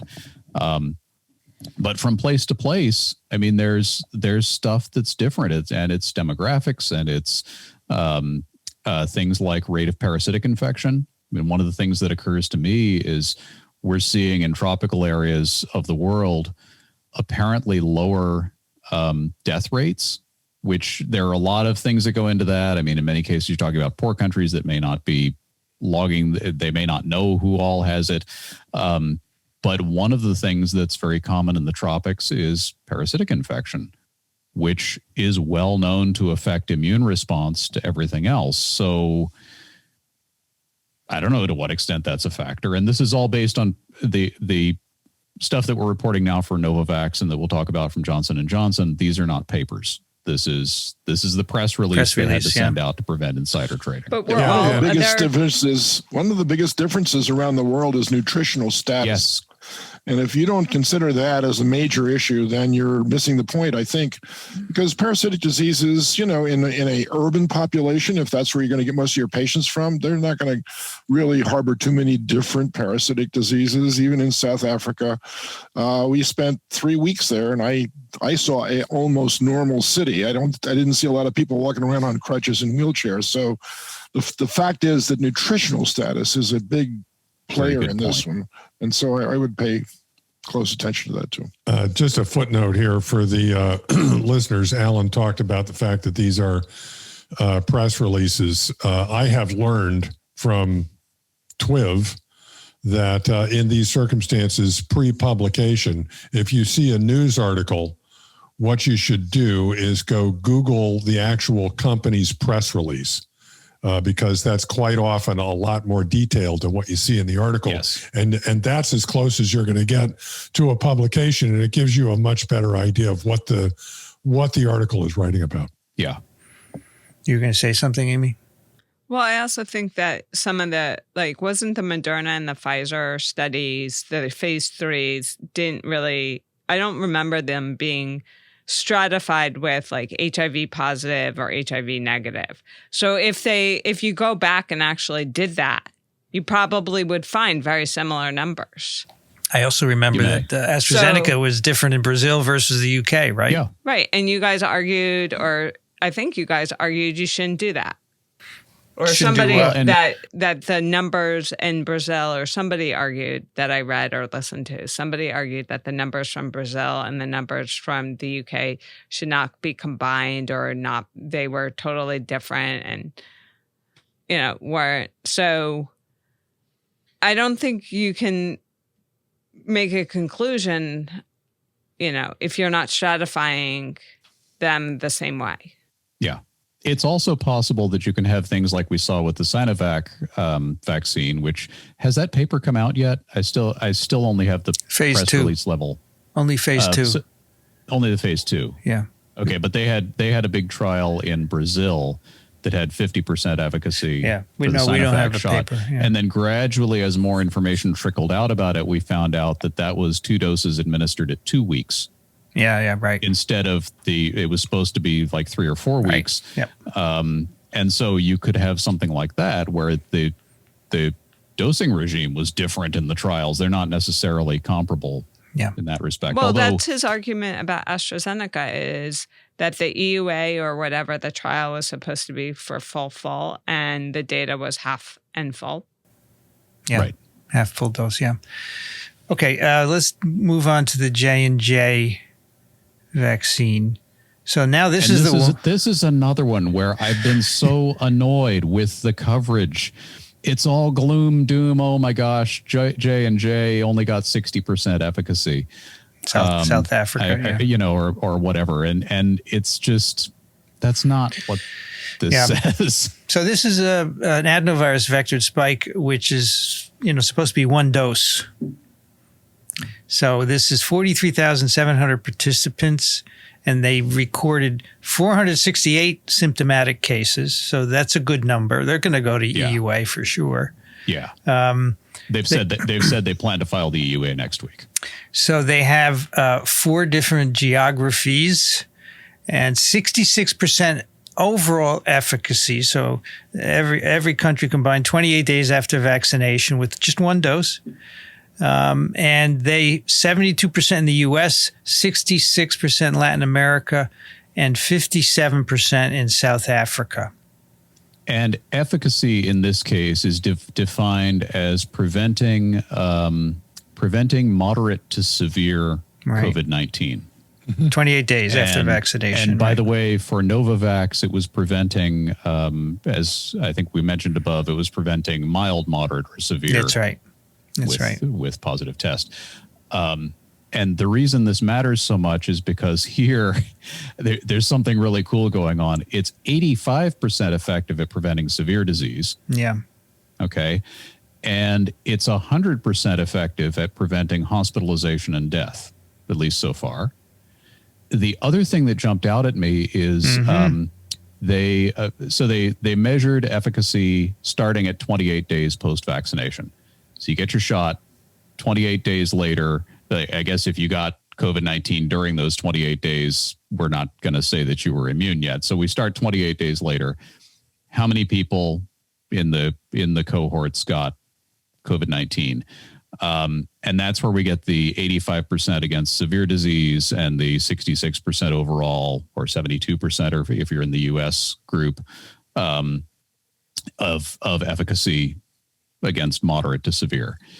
And then you get out further and you say, okay, well, when do our cases happen? And when you look at past 49 days, you see no severe COVID-19. Right. It's just, so the efficacy actually you see no moderate. I think you see no moderate or severe. Oh, wait. After 49 So days. Alan, it actually takes time to make an immune response? It takes time to make antibodies. And you know what happens is the vaccine gets better the longer since the shot, right? Yeah. Is what it looks like, because their cases are clustering less than 49 days. We're trying to accelerate all these trials, so that's the 2-week thing, right? Oh, but so... Okay, let me just say the division of this. This is very interesting. 44% in the U.S., 41% in Central and South America, and 15% in South Africa. It's a good, diverse trial in terms of sex, in terms of white, Hispanic, Latino, etc. It's well done. 41% had comorbidities: obesity, diabetes, hypertension, HIV, other immunocompromised participants. And then here's a cool thing. The single dose it remains stable for 2 years at minus 20 Celsius, and 3 months, at least 3 months of which can be at 2 to 8 degrees Celsius. That's cool. Yeah. Yeah, I have a couple of more comments about this whole system. Yep. Because this has been this is adenovirus 26. Right. Okay. Right. So there are in excess of 50 serotypes of adenoviruses in humans. They cause a range depending on serotypes, and sometimes some serotypes can cause more than this. They cause a range of diseases in humans, from conjunctivitis to rhinitis, common cold, to gastroenteritis. Some can do more than one. They're transmitted usually as a respiratory infection, sometimes fecal oral.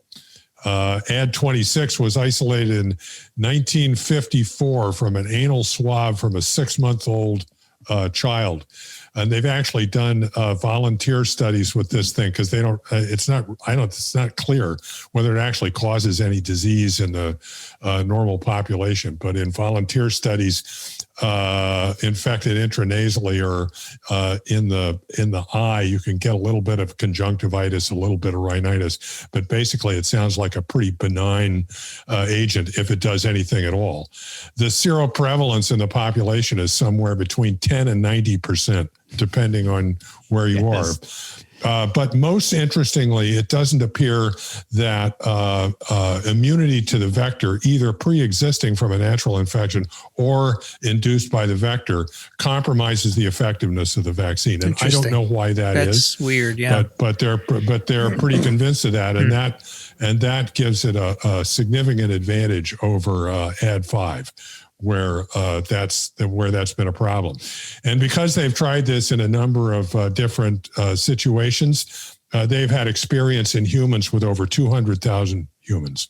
Yeah. And with really no serious adverse effects. So it's definitely safe and is good at giving an immune response. And one other thing, so this is a typical adenovirus thing where it's further attenuated by knocking out the E1 gene, which is a major transcriptional regulatory gene. So it's a non-replicating vector. So even if it could cause disease, it's not going to in this circumstance. But of course, then in order to grow it, you have to grow it in a cell line that supplies the missing function so it can be grown. They have this cell line called PER-C6 that they've been working on for a long time that grows in suspension to a cell density of 10 to the 8th per mil. Whoa. Our healers would die at that density, wouldn't they? I thought that's like 100 times what we ordinarily grow healers to. Yeah. And it's in serum-free media. Wow, that's awesome. So that gets around a whole bunch of FDA stuff with serum, and it makes it a much less expensive. What I don't know is how many virus particles per cell you get out of that, and I'm working on that. I'll get it. But it's a fascinating system and a really interesting vector. And this this replication incompetence may also be part of the reason why pre-existing immunity doesn't matter. You really just have to get the virus in and infect some cells, right? You don't need to get it going. Right. So as long as the immune system doesn't take it out the moment it comes out of the needle, you get it in, and then it's working very similarly to the mRNA vaccines. I mean, the expression is there, and there's enough of the antigen, and the immune system ramps up. And the results, I mean, despite the headlines, if you actually pay attention to what's going on here, this is an awesome vaccine, right? And it's one shot. It's one shot. And if you look at the timeline of it, right? So if I go out and if I got the Moderna shot, and then I would wait a month to get my second shot, and then it would be a couple weeks after that the 95% efficacy numbers were achieved, right? So we're talking about a month and a half to get to the point where I'd really be considered immune. And with the J&J vaccine, if I went and I got the one and only shot and then waited a month and then waited a couple more weeks, now I'm into that 49-day window where nobody's getting very sick. Yeah. Right. So, I think this is as good. Plus refrigerated for 4 months, 3 months. Refrigerated, you can ship this thing. You can just throw this thing on ice, ship it anywhere. The pharmacist puts it in their fridge. They pull it out. Hope they can make a lot. It's cheap to manufacture. They have already ramped up production. The U.S. has pre-ordered 100 million doses with an option on 200 million more. And since it's one dose, 100 million doses is 100 million people. It's good.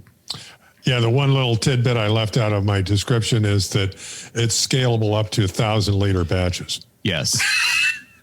And J&J is not a small company, so if it's scalable to 1,000, you can bet they've got 1,000-liter fermenter somewhere.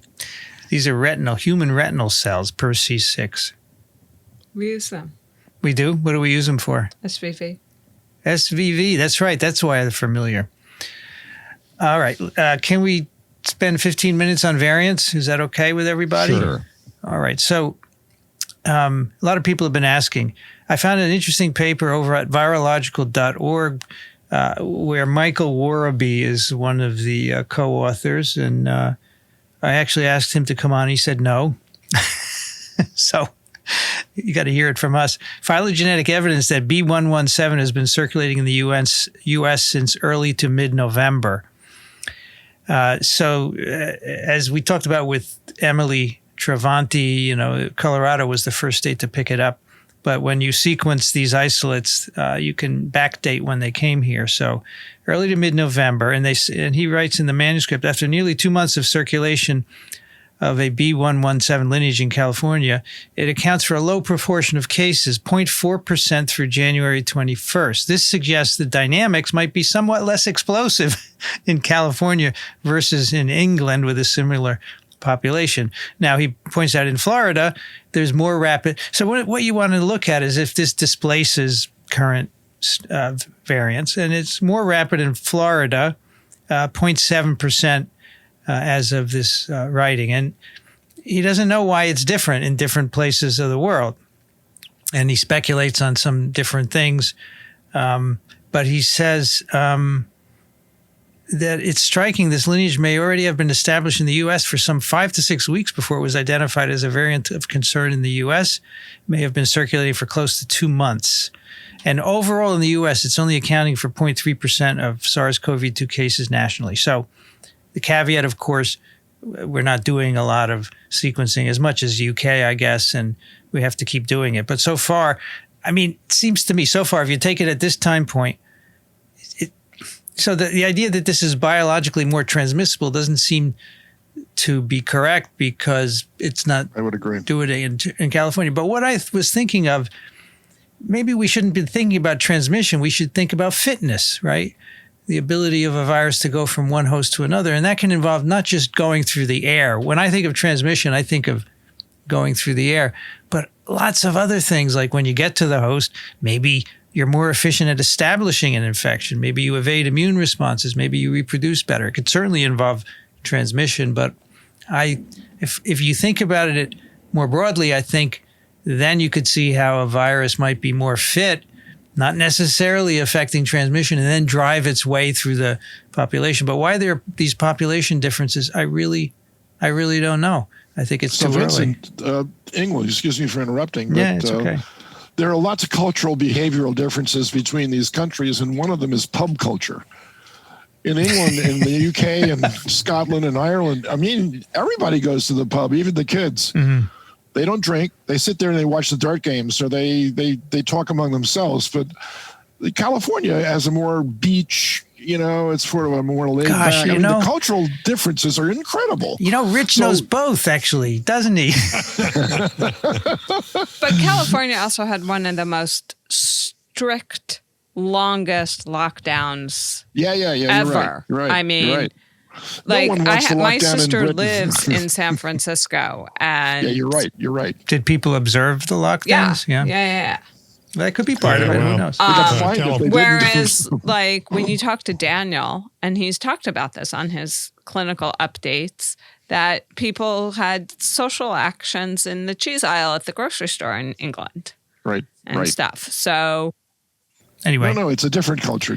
So I think. In my view, there's something going on here. I don't know what it is. Do you, Mr. Jones? Right.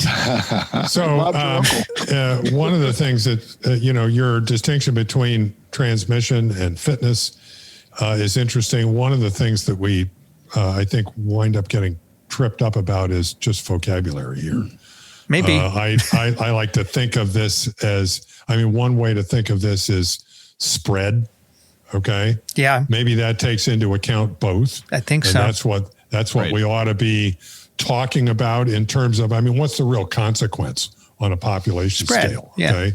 If it actually does spread more, then it doesn't, for practical purposes in the short term, it doesn't necessarily matter whether it's increased transmission or increased fitness. If it's spreading through the population more, we need to take that into account. And I think these cultural differences, potential cultural differences, or let's put it this way, regional differences in the spread are interesting and potentially informative. Now, the other thing that comes to me all the time and is really pointed out by this paper, where did this thing actually come from? Okay. Good question. We don't know that it actually came from the UK, No. right? That's where it was first described. Yeah. But it was, according to this, it was in the U.S., circulating in the U.S. weeks before it was actually first pointed out in the UK. That doesn't mean it didn't arise in the UK. It took them a while to catch on there. But it's not clear to me that where this actually came from. And I don't know that anybody knows. No. And it's documented in the UK back to September.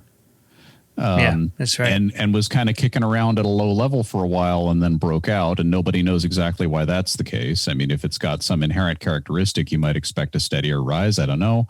And now we've got it in the U.S. since November, which was certainly in time for the big Thanksgiving and Christmas travel rush that people shouldn't have been doing but did anyway. Sure. So we've had those subsequent spikes in infection.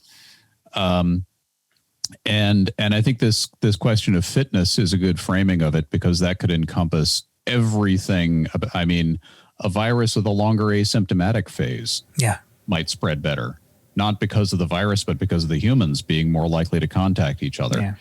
I agree. And I think there is this tremendous rush to blame the virus for all the changes in transmission, when in fact there have been lots and lots of changes in human behavior in the course of that. Absolutely.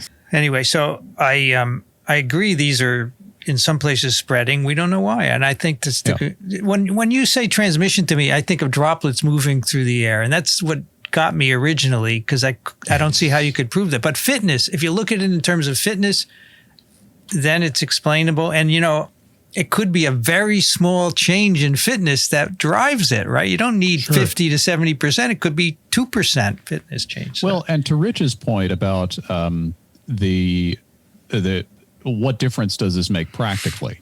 Yeah. And all the evidence that we've got so far suggests none, right? I mean, I haven't seen any evidence showing that 117 or 351 is teleporting through walls or is suddenly, getting past masks and social distancing better. No, but I think the antigenic makeup is the main concern. The antigenic makeup, that is definitely something that bears watching. I agree with that. And, the B1135 was just found yesterday in South Carolina, and people are freaking out, right? But I would say the transmission you can stop with your face masks and distancing and all that. But the antigenicity I would worry about, right? Well, once again, it comes down to whether or not you have a T-cell response. Yeah, nobody's looking at that, yeah. You haven't noticed any difference in virulence, have you, Vincent, from the literature? Well, let me go through the last. Rich, were you going to say something? And just quickly, that if something really did spread faster, that you could run into quicker issues with hospitalizations, ICU use, sort of that kind of thing. But I think our bigger issue is dealing with the pandemic itself. Okay. We aren't doing the right stuff to start with. You're right. Okay. Yeah. So we need to get vaccines in arms, right? That's that's true. Well, if your hospitals are overexpanded. And meantime, we need to keep people distant and protected and, all the stuff you're supposed to do. Exactly. I mean, it's a religion to go to the pub on the weekends in England. It really is. And it's difficult to even hold a conversation. Rich, is that true? It's difficult to hold a conversation because of the noise level. I spent a fair amount of time in pubs, yes. Yes. He'd like to take the fifth. We all did. He doesn't want to incriminate himself. It's a cultural habit that you can't legislate against. As a matter of fact, when we were in England last summer, I actually fell off the wagon for a little while because it's okay. No worries. Because there's nothing like British beer is good. A pale ale. That's right. No question about it. So Dixon, to answer your question, virulence. Sure. So yeah, please. The one thing I've seen now, the NERVTAG is this British committee that's monitoring these variants. They have their latest report where they have a bunch of data, which I'll go through briefly. But their conclusion is, quote, there is a realistic possibility that VOC B117 is associated with an increased risk of death compared to non-VOC viruses. All right. So what's going on here? if you remember, we talked about this a few weeks ago. There was no, previously they concluded there's no significant difference in risk of hospitalization or death. But now they've changed their mind because they have 3 reports, one from Imperial College London, one from London School of Tropical Medicine and Hygiene, and a third from Public Health England, all unpublished, so I couldn't even get them. But differences are very low, and they say the absolute risk of death still remains low. For example, it's all based on statistical modeling of the data. In the London School, 384 deaths among variant-infected people out of 2,500, and the death hazard they calculate for the variant is 1.35, so 0.35 over dying from a non-variant. But here's the thing. The confidence interval ranges from 1 to 1.7. So, and the numbers are small, and they have picked a small percentage of all the COVID deaths in England to do this. And they admit that that's a weakness of this study. And some of the studies were only in a few week range and so forth. The London School ICL also has similar risks increased. The Public Health England study, again, they see a slight increase. 80 in one case, 86 variant cases and 66 comparator non-variant. This is deaths. So another study, 25 variant deaths and 26 comparator deaths. So the way I view this, they're saying, look, could be, but we need to look more. Yeah. They're not concluding that it is. They're saying it could be. Right. The numbers are small, they're not the right numbers. Let's see. So I would agree with that. We need keep monitoring that, and bear in mind too that there was, at least initially, there was a regional difference in distribution of these cases, so that the variants were in a particular region, depending on how you're trying to match your cohorts, and a lot of the analysis has been with not matched cohorts. You may be seeing different hospitals that have different fatality rates, and they're getting more variant cases or what have you. So there's a lot that can happen at these small numbers. But yeah, I'm glad they're looking. Yeah, and just so people know, because many people have written about this, that I think it's just kind of a look at this in your area kind of thing to see and I think Boris Johnson, the Prime Minister, said something about it that was taken to mean that it's more fatal. And, and we don't he said something that was taken to mean. He used those words. That it's a more fatal. Yeah. So I was trying to cut the guy some slack. Well, there's no point. He's desperate to try to get people to observe the common ways of preventing this. Except that honesty would be, I know he's a politician, but being honest and transparent might be the way to go. Plus, he's already had it himself, so I guess he could speak from personal experience, but I'm sure that they're going to see those. They'll see the ethnicity differences immediately when this becomes a wider spread. Really? He spent 4 weeks in ICU? Yeah. Wow. Spent 4 weeks in ICU. Actually, I believe that there actually was a transfer of power in England away from him because he was not able to fulfill his duties. I bet he has some long COVID stuff. Well, why don't we go and ask him? No, I'm not interested. We can enroll him. Not interested. One of the things I like about this is they use this. They're very careful in their phrasing. They say there's a realistic possibility that infection, blah, blah, blah. If you look at one of the things I liked about this report is if you look at the top, they have a PHIA probability yardstick to be used when expressing likelihood or confidence, and they define these terms. So funny. Okay. And realistic possibility is between 40 and 50%. Mm-hmm. That's how probable it is. Yeah. So if I flip a coin. Yeah, that's it. Yes. Right. If I flip a coin 100 times, theoretically, I should get 50 heads and 50 tails. Most likely, I'm going to get 85-15, right? Or something. No, likely or probable is between 55% and 75%. You got to read the yardstick. I like the way they did that because it's very much like weather forecasters. Yeah. No, they're just wrong. No. The point is when a weather forecaster says there's a moderate chance of such and such, that's a specific word that has a numerical meaning. That's right. That's exactly right. Exactly right. That's right. I think I wouldn't be at all surprised if the reason that this isn't included here is because of all the blowback that they got from their previous statement, where they used certain verbiage and they want to communicate very precisely what their verbiage means. And a big problem is that people in general, I mean, even including people like scientists who ought to know better, are terrible at statistics. Even statisticians as humans are terrible at statistics. You know, you look at something, there's 70% chance. It's a sure thing. No, a 70% chance is not a sure thing. A 99% chance is not a sure thing. So it's good that they're trying, but I can totally understand how this got misinterpreted. Okay. Absolutely. Let's do some picks. Dixon, what do you have for us? Well, I actually have two good picks, and one of them is a shout out to our friend Alan Dove. I just wanted you to believe that when I read Science Magazine, I read it to the last page. You actually read, yes. I do. And Amy, yes, I do like to read. I wasn't. That was me who said that. You already knew that. So Alan, you wrote this article on January 1st.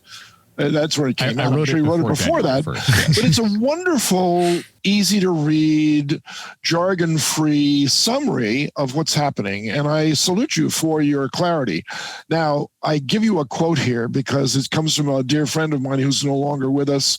His name is Sam Devins. He used to lead the graduation ceremony with his scepter and his Cambridge University dons of all kinds of fluffies and red coats and stuff. He was a character. He was a real character, but a very nice man. And he had a favorite saying that he would use. He said, clarity begins at home. To try to get you to think about, gee, if you could have only started when you were 5 years old, you would have been smarter than you are now. So your clarity begins at home because that's where you live. I mean, you're home a lot, and home a lot is good because in this case, Alan's clarity lives on, and it's a nice read, and I highly recommend it. The other pick I have, which is more entertainment for those of you that are stuck again since we've, afraid to stick our heads out the doors. There's a group called Tuba Skinny. It's a Dixieland group. It's a pickup Dixieland group. They're very professional musicians, however. I happen to be from New Orleans, so I have a little inside information as to what good Dixieland music and not so good Dixieland music is. If you go to Preservation Hall, you hear a standard mix of not so good Dixieland music.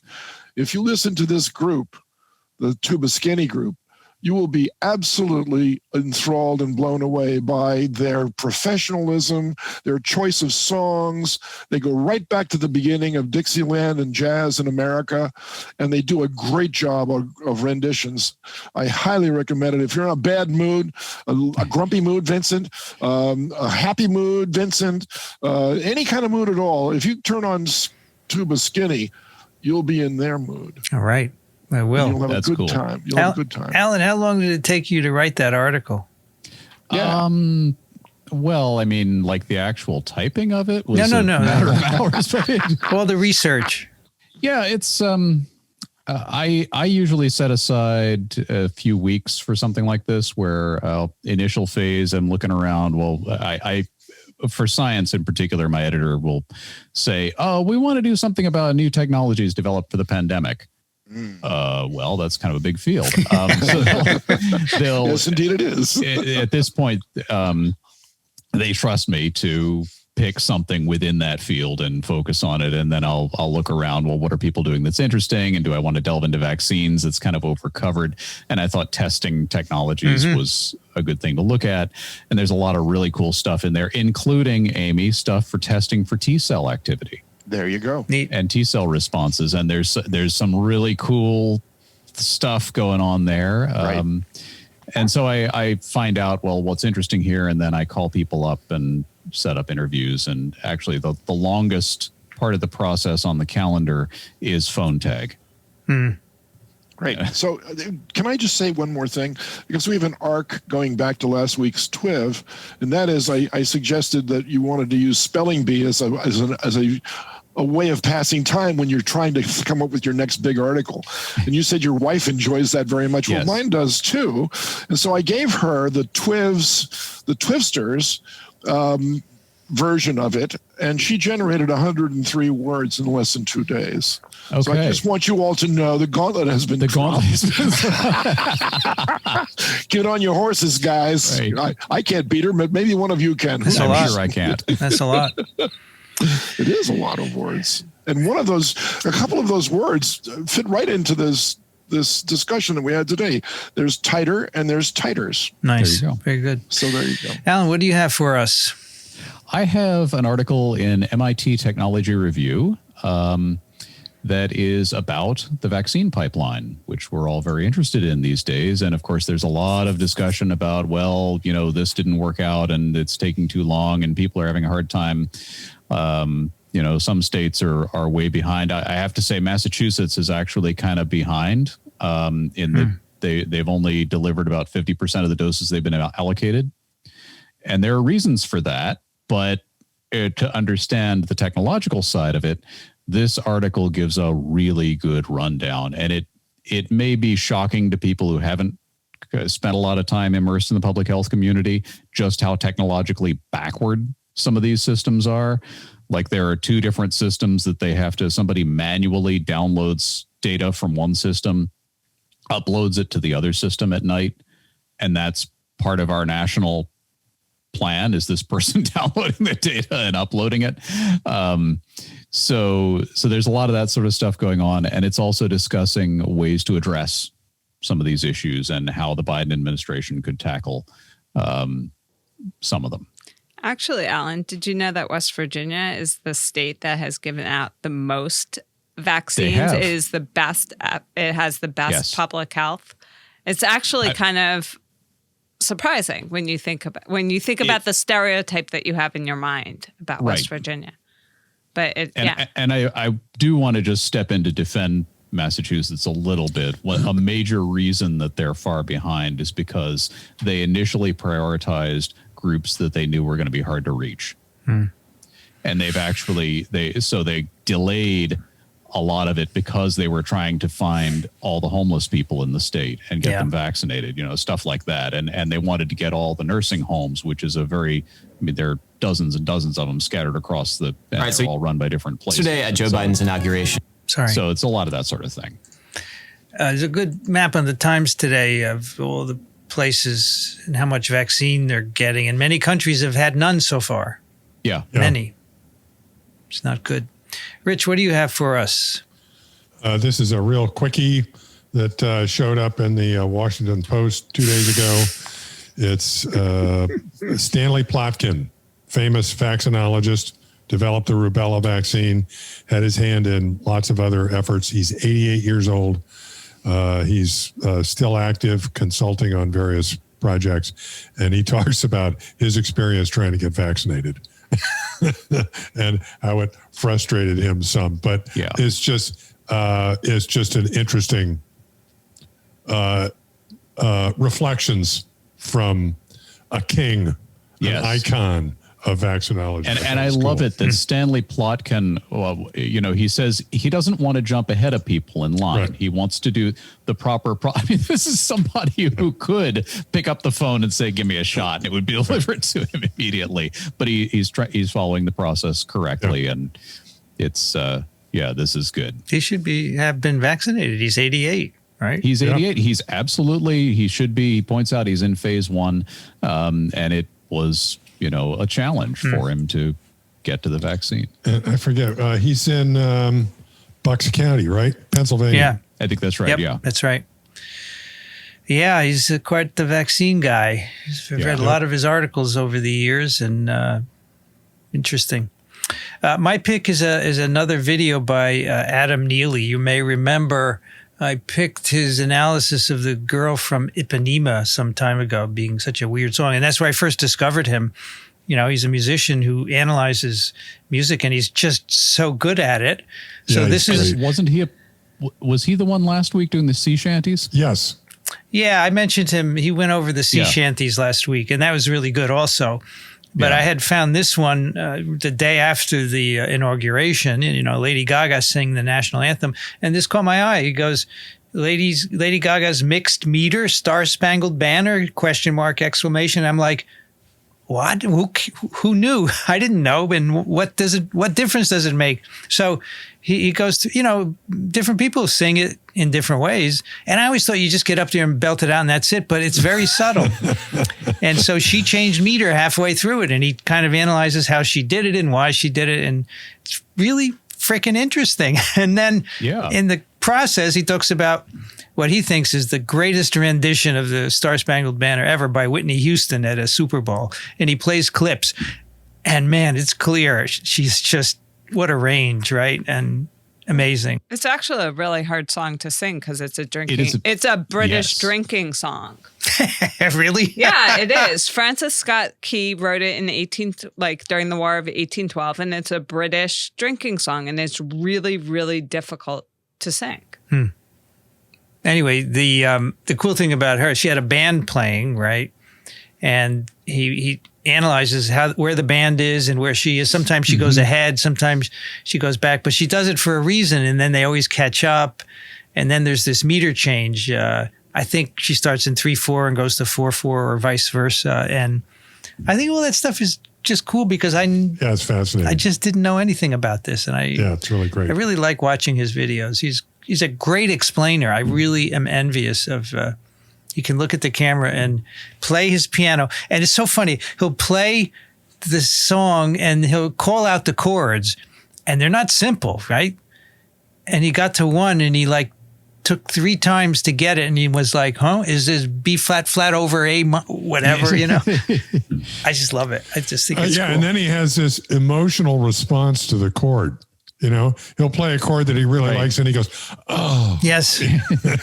No, he said that's a really beautiful chord. And in this, I think it was the sea shanty. He got his mom on Zoom and asked her a question because she's a musician also. And the funny thing, she goes, "Love you, bye." Bye. Yes. And he didn't cut it out, right? So funny. Anyway, he's great. I really like him. Okay, that is TWiV 714. You can find the show notes at microbe.tv/TWiV.